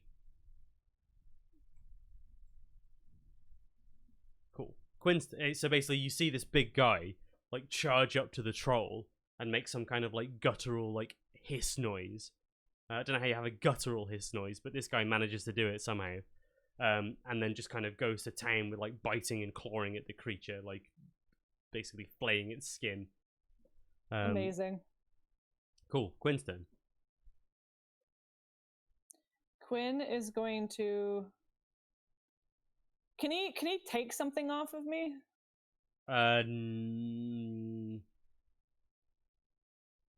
Yeah, go on. I was gonna say, can he run up and take one of the fire flasks off me and just chuck it? Yeah. Okay. So, yeah, he's gonna run up to my side and just be like, "Excuse me," as he reaches into Bell's pocket and just pulls out one of the fire flasks. Cool. The alchemist fire. All right, yeah. so go ahead and roll an improvised attack for Quinn. So it's just his dex modifier. Okay.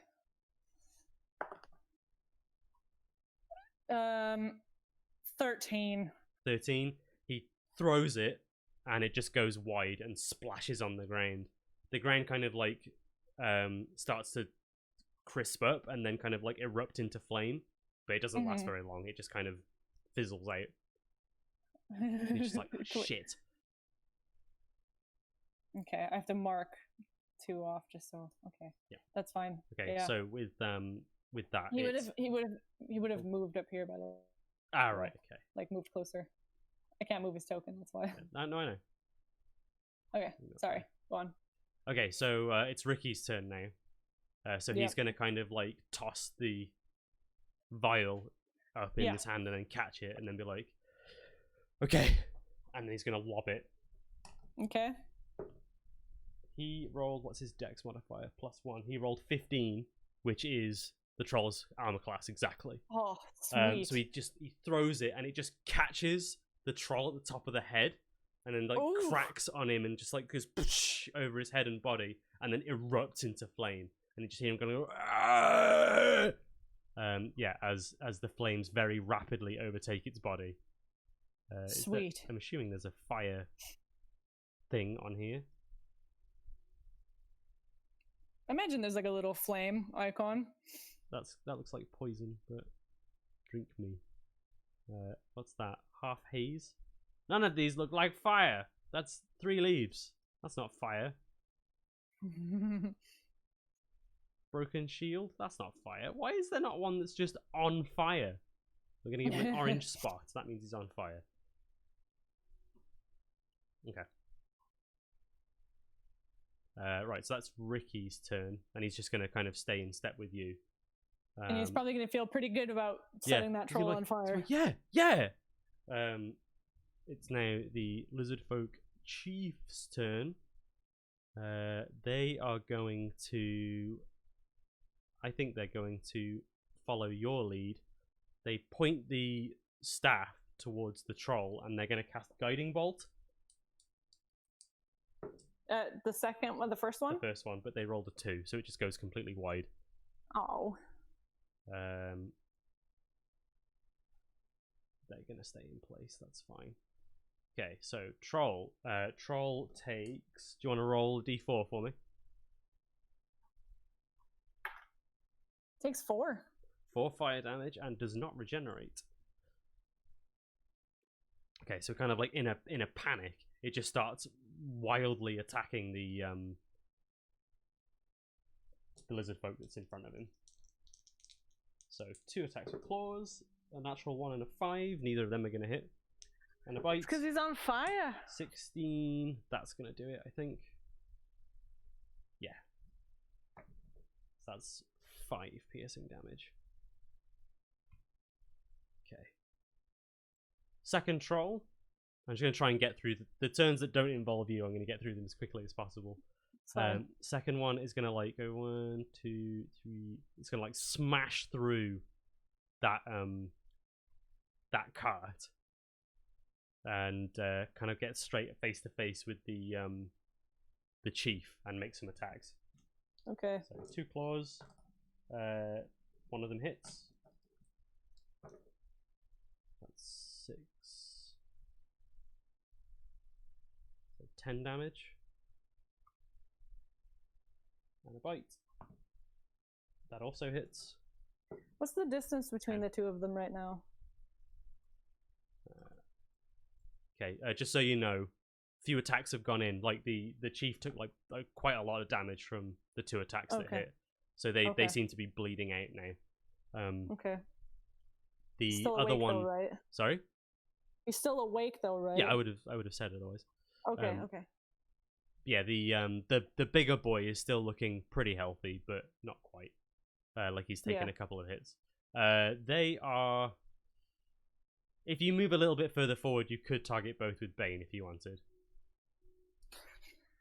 I do, yes. Is it my turn? It is. I'm gonna hand Ricky the last 2 fire flasks, and you then can only do one. You can only do one. Okay, fine. I'll hand him one, and then I'm going to go in, and I'm going to try and cast Bane again. Okay. So, you're gonna do Bane at 2nd level? Or are you just gonna try and hit the one again? No, I'm gonna do it at 2nd level. Okay. So first one, 9, so that's a fail. Second one, 6, so they both fail. Sweet. So Dourrebelle like kind of runs up, and she's gonna try and get closer to the chieftain. Yeah. But she's gonna like bring up the axe and then like basically like point it up, and just like the needles just yeah, just gonna come out and then into both of the trolls that both kind of like yeah, exactly. Cool. Okay. Anything else?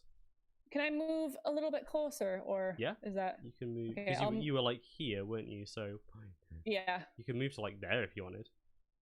That's perfect. Okay. Cool.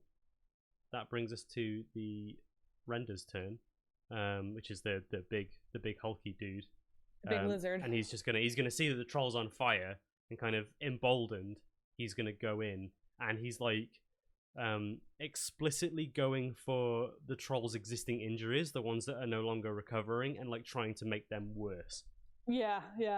These guys, it's probably a good thing you didn't fight this dude. If you're not at max health, he gets advantage at all of his attacks. Oh my god. So that hits. They both hit. Cool beans. So, bloody hell. He's just going absolutely nuts. Good. 12, 17, 23 piercing damage. Come on, destroy that troll. Destroy that troll. It's just like you're just clawing and like basically ripping parts of this troll off. That brings us over to Quinn. Quinn is going to run as close as possible to he's kind of in between them as well, isn't he? He's gonna try and help Big Matey.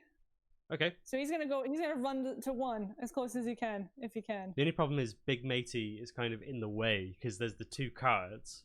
Oh shit. So it's a bit tight in this area. Can Quinn, I mean, he's not got as much, I mean, he can only move 25 feet, so maybe he will fire off 2 arrows at... And technically, you should only be able to move 25 feet as well. Oh, no. No, I've got 25 feet. Yeah, you have, yeah. Okay, Quinn is going to see that the first troll is being what looks like very much dealt with. Well, he's not got any more of those fire flasks either. Quinn, no. No, he's gonna come in. He's gonna start making his way with Belle, like towards that other one. So, like here? Yeah. Okay. And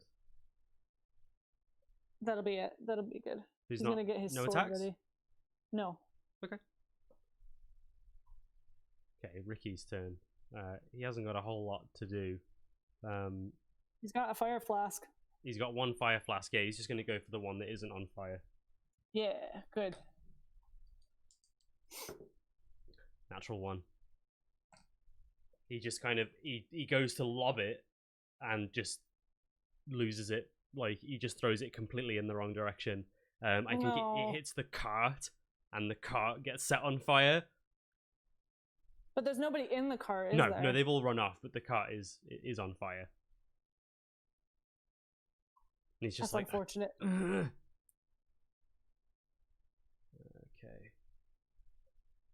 Right, Chief's turn. Can they redeem themselves? They are going to. They're going to try another guiding bolt. Actually, they are in melee range. This isn't good.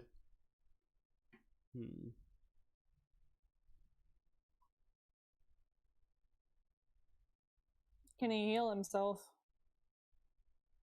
They can. Or can they? No, they can't actually.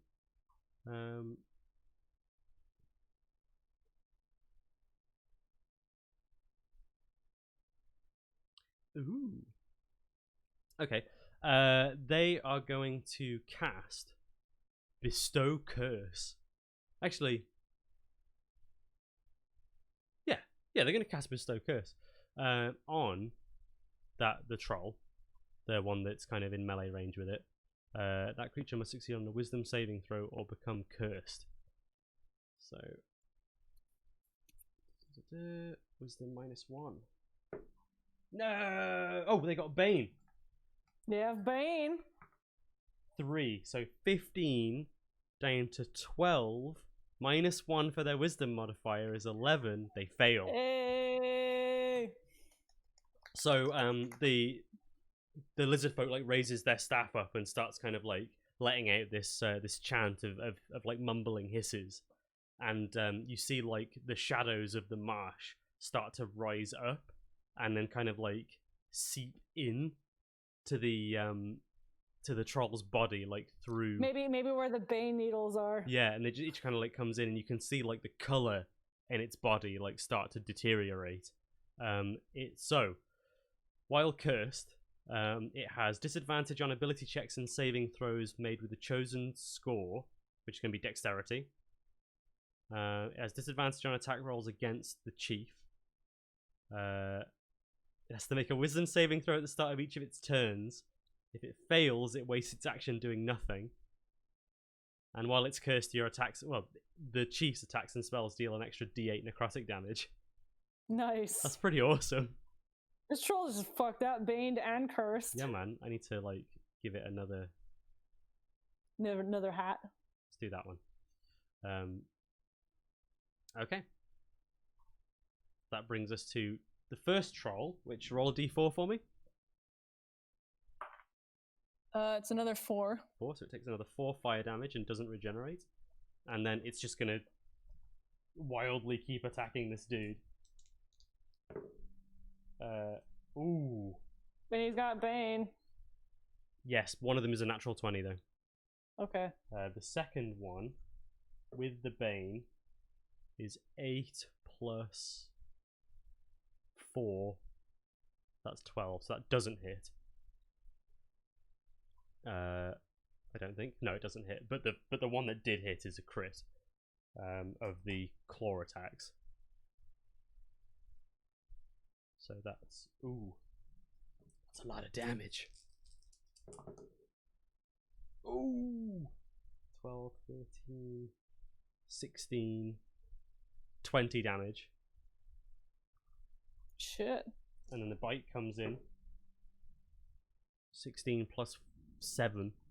Minus Bane. 4. I don't think it's going to make any difference. -1. No. So no, that hits as well for another 9 piercing damage. Okay, he's not looking good. You can kind of see like the troll, like in its wild, like flaming mass, just like grabs him with both the claws, like tears into its skin, and then just chomps on its shoulder, and it kind of lets out like a screech of pain. The chief kind of like sees this, and you just like see them narrow their eyes. Yeah. Okay. Okay, that's that troll's turn. Second troll's turn has to make a wisdom saving throw. That is a 10, and I'm assuming it's against the chief's bestow curse. Yeah. Does Bane work on that? It does actually. It's a saving throw. So yeah, it just does nothing. It just kind of stands there like, and now it's your turn. Okay, I am going to, if I cast Healing Word at a higher level, it's still a bonus action, right? Yeah, that wouldn't change it. Okay, well, I was just making sure. I am going to, because both the chief and the dude are looking really rough, aren't they? The chief is looking pretty rough. The other guy is looking very rough. And I mean, Ricky was still injured from before. I mean, how is he doing? I mean, you don't really know. He doesn't seem injured. Like, he's still bleeding from the leg, but it seems to have stopped now. Okay.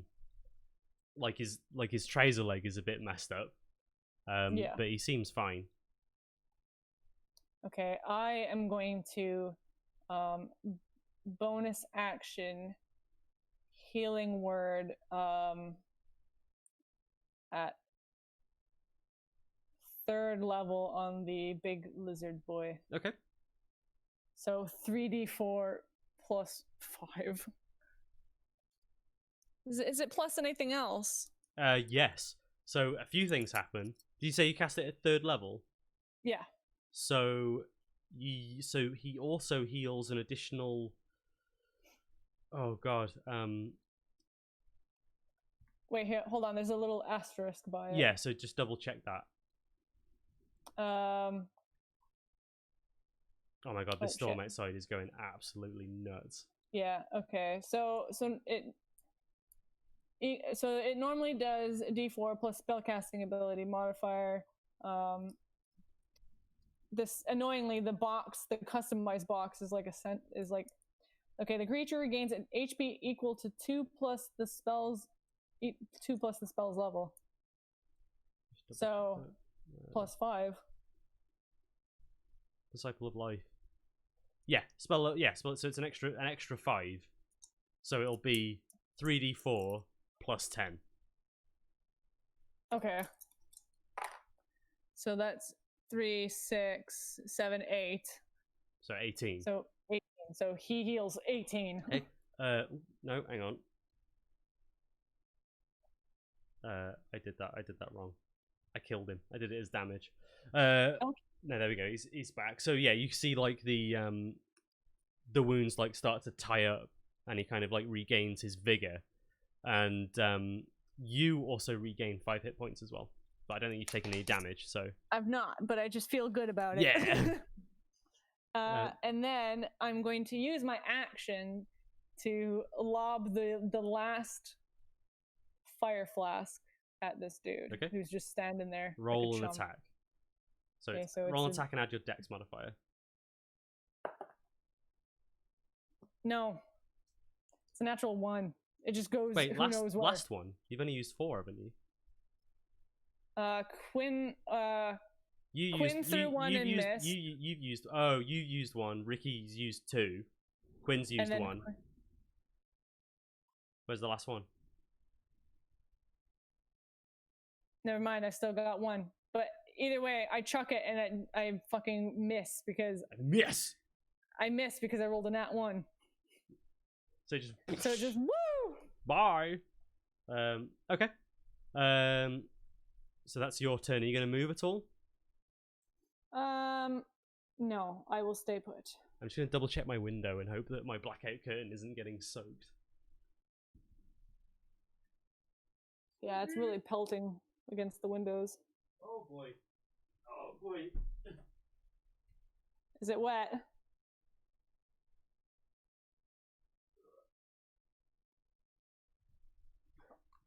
Man, it is rough out there. Yeah, I can hear it on the window. Is the curtain fine? Yeah, it's just a little bit damp, but it's all good because the window was wide open. Oh shit! I was like, no wonder it's so cold in here. Okay, so you did that. You staying where you are? Yes. Turn end. Okay. Yeah. The big guy. I'm going to try and speed this up now. The big guy with his renewed vigor is just going to keep going to town on this first troll. He Yeah. gets advantage on both of his attacks. First one hits.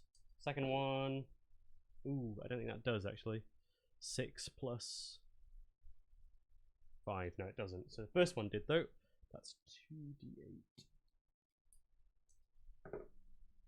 3. Oh, that sucks. 6 slashing damage. Okay. So he's like, rah, rah, rah. Brings us back to Quinn.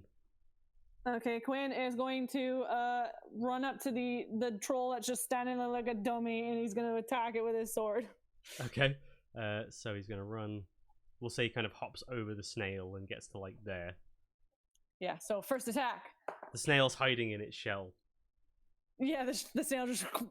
Okay. 17 plus 9. That hits. Second sword attack. 9 plus 9, 18. Hits. Okay, so power move. Okay, 1d. Okay, 2d8. Okay.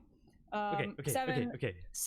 7 plus 5 is 12, and then wow, and then 13. 12 and 13 damage. So he's just So two 25. big 25 hits. As he just man. jumps in, he's like, ah, and goes to town on this troll. Awesome. Ricky's turn. He is. Can he get into melee? Yeah, we'll say he can. He can squeeze past Quinn. Or yeah, he's gonna. Did you say the cart was on fire? Yes. Can he grab a piece of the cart and use it as an improvised weapon? You'd have to tell him to do that because he's not going to do that on his own. Right. Yeah, because we're kind of treating Ricky like a second sidekick now, and that wasn't my intention. No, I know. But whatever. No, he'll do it. He'll kind of look at that one that's on fire and see that it's not regenerating. Kind of look back at the cart, and he's going to run over to it, and yeah, he's gonna yank off a piece of like burning like wood, and he's just going to go in with an improvised weapon on this troll. Yeah, let's go. I'm going to roll an attack for Ricky. Come on, Ricky. Oh shit, that lightning.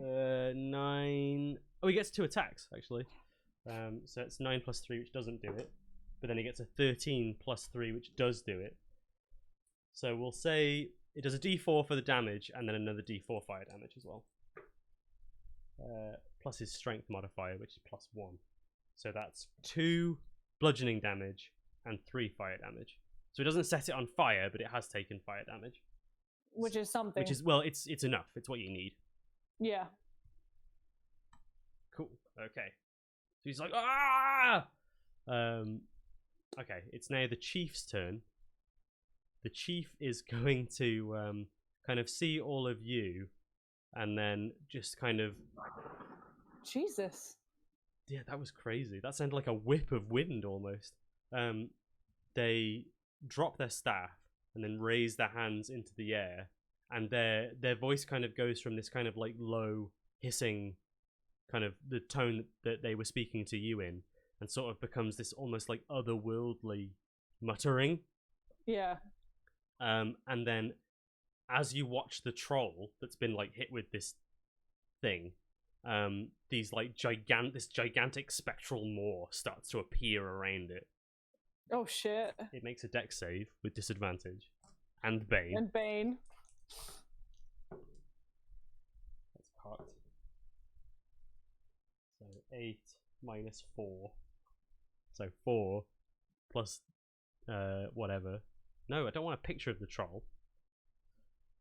So 5. So it fails. Okay.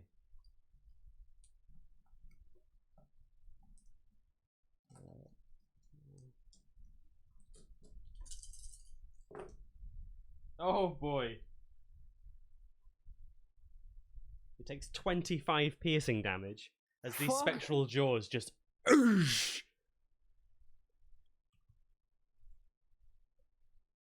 just kind of like go straight through it.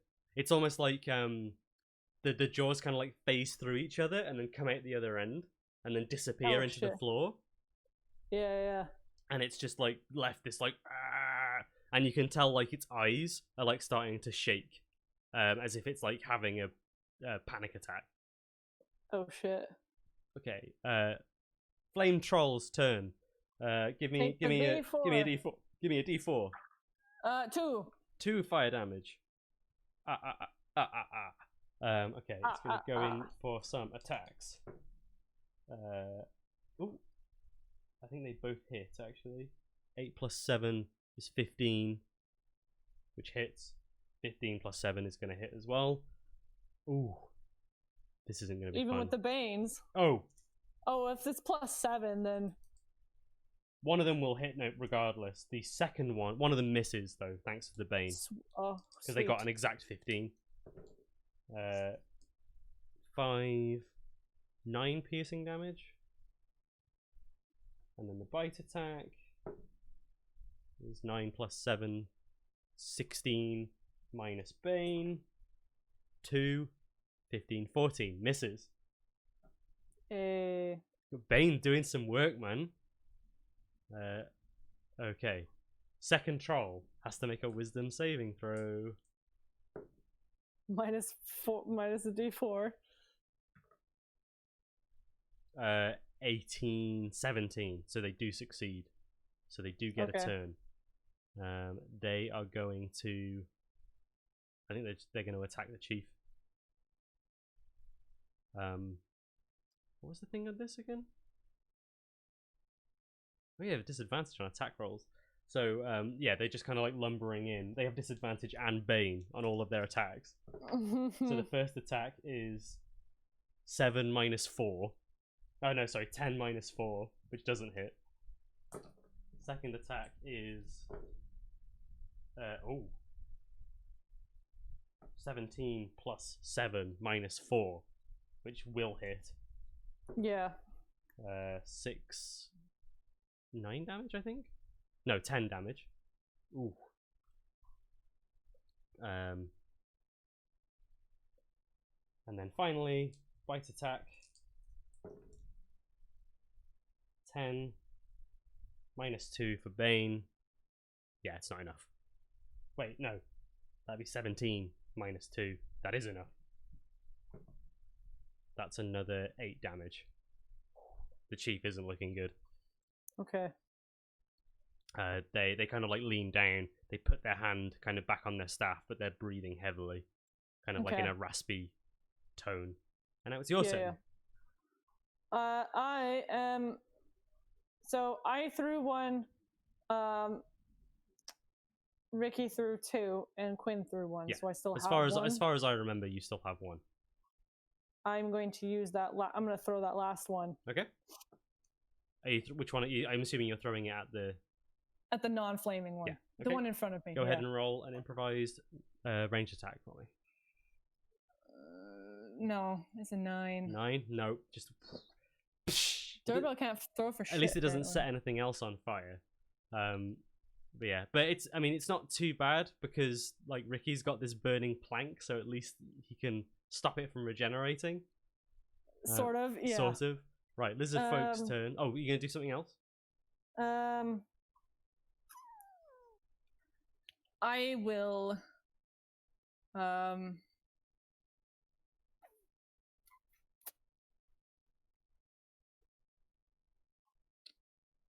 will.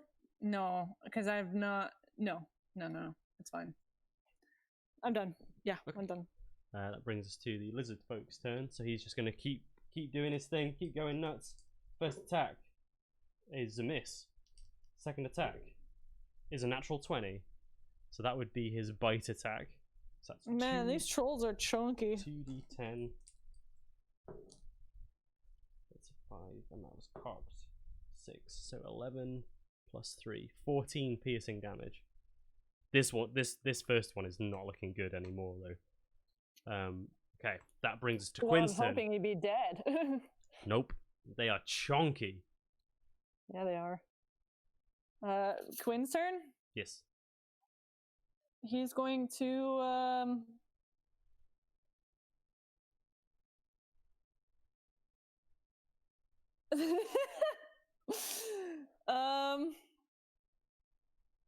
he's going to use his halfling hello. Oh my god. Okay. He's gonna halfling hello the dude. Wait. He can't. Oh, is it not humanoid? Trolls are not humanoid, so no, he can't. Oh, never mind. Sorry. It's okay. Two I longswords. I mean, no, he's a giant. Go on. I'll let you do it. Sweet. Okay. Here comes a halfling hello. It's an 18. That hits. Okay, so 2d4 plus 4 bludgeoning damage. So that's 3. So that's 7 bludgeoning damage. So Quinn like rolls in and prone. punches, and he's just like, hey kid, watch this, and he runs in and he just cracks the troll in between the legs, and yeah, just basically takes it off its feet, and it lands on its knees. Which is impressive because it's twice his size. Yeah, and he has to like shake his hand off like Jackie Chan style. But yeah, he's like, oh, but yeah, it's now knocked prone on the floor. Can Quinn use his other attack? If it costs his other attack to do it on the large creature, I'll take it. Yeah, I think it does. I think because it's a special action, so. Yeah, that's fine.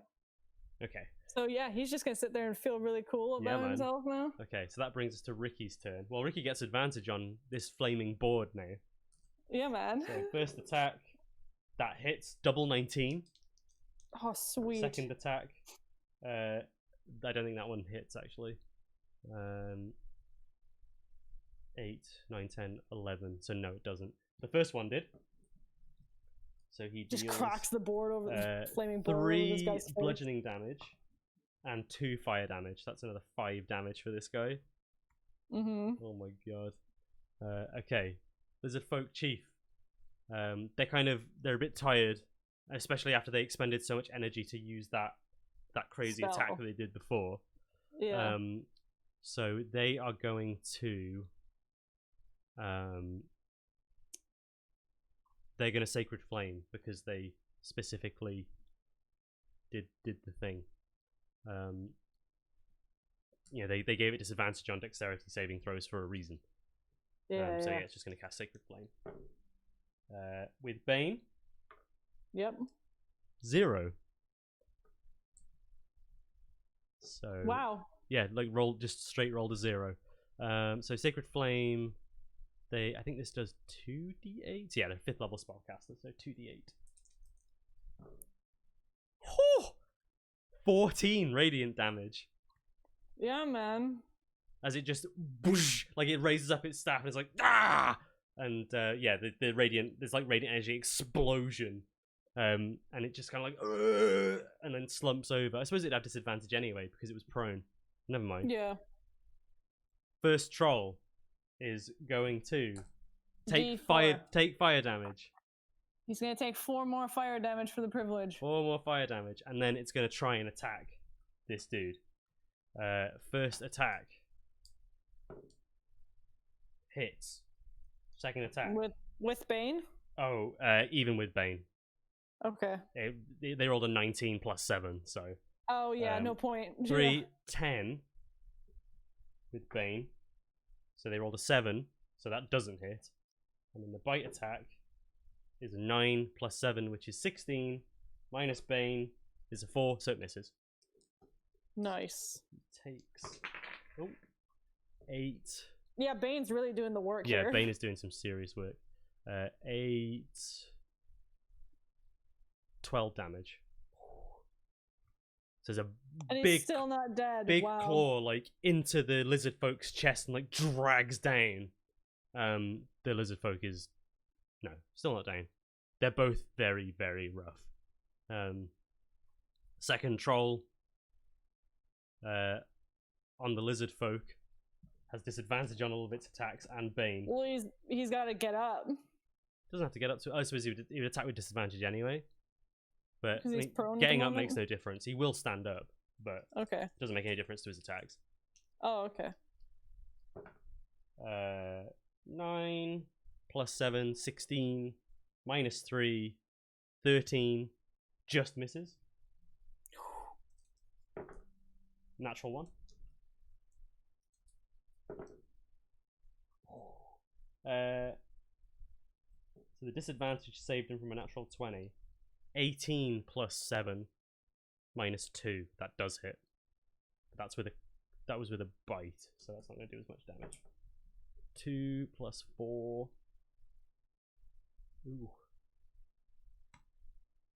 Okay. The lizard folk is like leaning on their staff. They're not doing very good at all. Okay. Okay, Dourrebelle. I am going to healing word the chieftain. Okay. At 3rd level. Okay. So again, So, that's 3d4 oh shit, plus I hit 10. the wrong one. Yeah.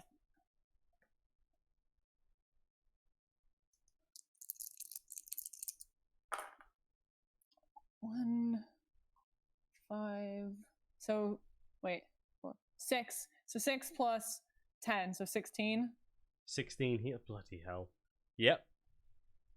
No, I did it again. I did damage again. Stop it. And then I feel better. I feel good for the privilege. Yeah, man. Yeah. Okay. Yeah. And then I am going to Can I move around the chieftain to start attacking properly? I rolled dice as well because I forgot bestow curse is concentration, but it succeeded the check, so we're all good. Oh, okay. Sorry, say that again. Can I move around the chieftain to get into melee range? You certainly can. And I'm gonna use my axe. Time to bring out the ripple. Ooh. 13? 13 doesn't hit.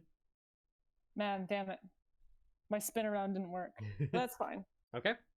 That's me. That brings us to the lizard folk's turn. Is he going to get the finish? We will see. First attack. Come on. Natural 20. Oh my god, yes, do it. So that's with claws. So that's, oh my god. This could do it, actually.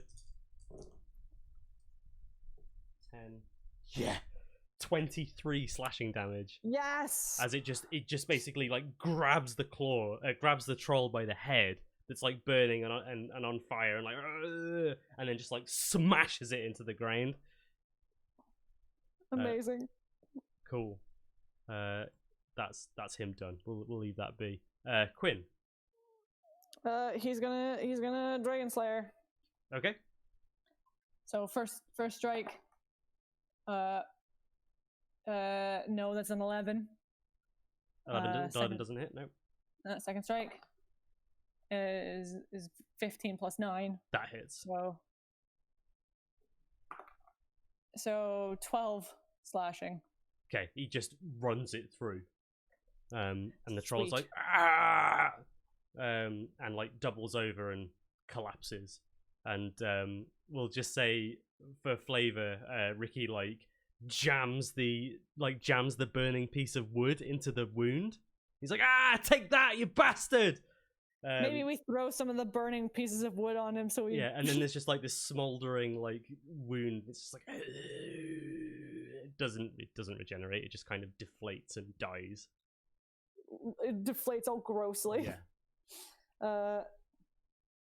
I am going to help the chieftain to his feet because he's not looking great. Okay. I mean, I'm not very tall, but they kind of they survey the situation. They say, I apologize for the cart casualty. You defeated the trolls with relative ease. Interesting. Where do you hail from? I hail from a place called Verbolder. The people I am rescuing are from a place called Leylon. And you are their guardian? Yes. Very well. In light of this shift in events, I will make you an offer. You have proven yourself to be a worthy fighter and more valuable to us as a companion than an enemy.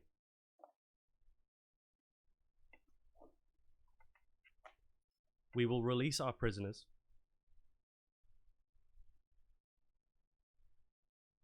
In exchange, you will give us protection. Where are you headed? Leylon. Oh, you're heading to Leylon. We are now. Right. I would be happy to escort you. If that is where strong fighters such as yourself resides, it only makes sense for us to live there where we can live in peace. The Leylon is currently in the process of being rebuilt. It could do with extra hands. Very well. We will offer those extra hands in exchange for food, shelter, and protection. Can you offer us those things? Dourrebelle nods. The chief kind of like cranes their neck a little bit and sort of calls out in another language, which is, it's draconic, but yeah, they call out to somebody else and they come over and start tending to their wounds, and they say, "I am Kess.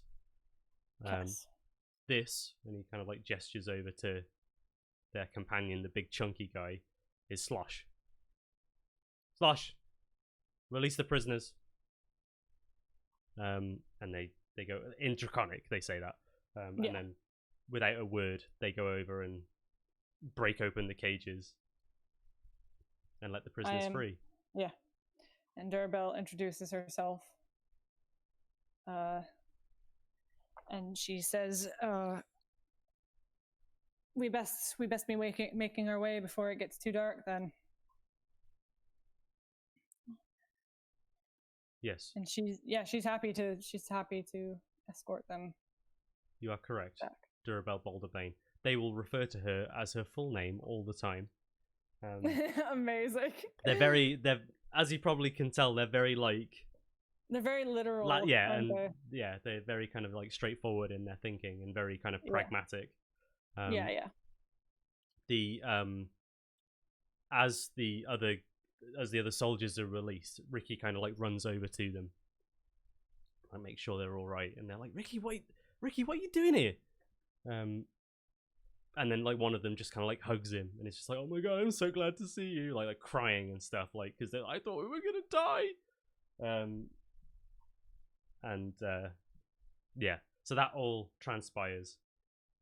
There's a bit of tension now, because the soldiers are like, you mean for us to go with them? They were gonna boil us in a pot and leave us to those trolls. You can't expect us to go with them. I did want to talk to you guys because I want to hear the story of how you got captured in the first place. She says, arms on her hips, kind of. Well, we was on patrol, and there were some merchants, and they were saying that they saw people in the marsh, and that they thought they were going to be attacked, and they were asking for our protection. So we went in there and we found these folks being all shifty, so we thought we'd put them to the sword, and then we ended up in a cage. They were gonna boil us, Dourrebelle. I understand, but you guys, it sounds like you didn't handle it very diplomatically. What do you mean? It sounds like it was a misunderstanding. These lizard folk were merely just traveling through. And it was a case of, I think you guys were just a bit jittery and mistakes were made. It'll be fine. We're all gonna go to Leylon and it'll be fine. Roll a persuasion check. With advantage.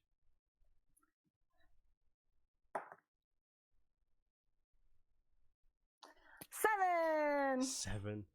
I have more intimidation than I do persuasion. Then why you then intimidate them? Okay. but they just say like, we're not. They tried to kill us. We're not going with them. And Ricky's just like, idiots. You can travel. We are going back to Leylon, and you can either go on your own, or we can travel in a safe group. I mean, when you put it like that. Good. But Sergeant Yoram isn't going to like this. Well, no, but he's gonna have to deal with me, so you just don't worry about that. I'm gonna be dealing with him. All right. You say so. We're gonna stay behind. We'll follow yous, but we're gonna keep a safe distance. That's fair. I'm gonna look at Ricky, kind of in a I trust you. I trust you to watch those boys and make sure they keep their word sort of look. And then Ricky's kind of like he's looking at them. Make an insight check. Go on, make a little insight check.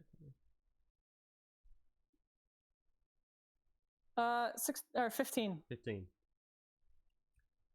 He has like he kind of has a relieved expression. He looks so confused right now. Like his frustration and his anger have kind of given away to just like he doesn't know what to make of everything that's happened, like what they're saying now and their response to everything and everything that's transpired. It's almost like he's having difficulty processing like everything that's what transpired the hell just happened. now. Yeah. And he kind of nods. He's like, yeah, okay. Leave it to me. And he goes and he just says like, right, come on, you lot, let's go. Don't worry about them. Dourrebelle's got it. Let's go. And one of them's just like, well, who are you to order us around, Private Iron Shard? And he's just like, shut up! We just saved your life, idiot. I like that he's talking big, even though we had to rescue him. I'm so fed up with this. Stop whining, babies. Okay, and then so like the chief and so Kess and Slosh kind of gather up the rest of the villagers. It's a bit packed now because they've had to abandon one of the carts. Yeah. But it seems like they alleviate the stresses. They seem a bit confused because the cages are empty, and they explain. And they convey to you in common, like we have explained to our families, that we have acquired a better source of protection and perhaps somewhere where we can set up on a more permanent basis, at least for now. And they seem content with that. Good. Please understand. No, your apologies are not necessary. They are useless. There are concerns that there will be difficulty with our tribe mingling with yours.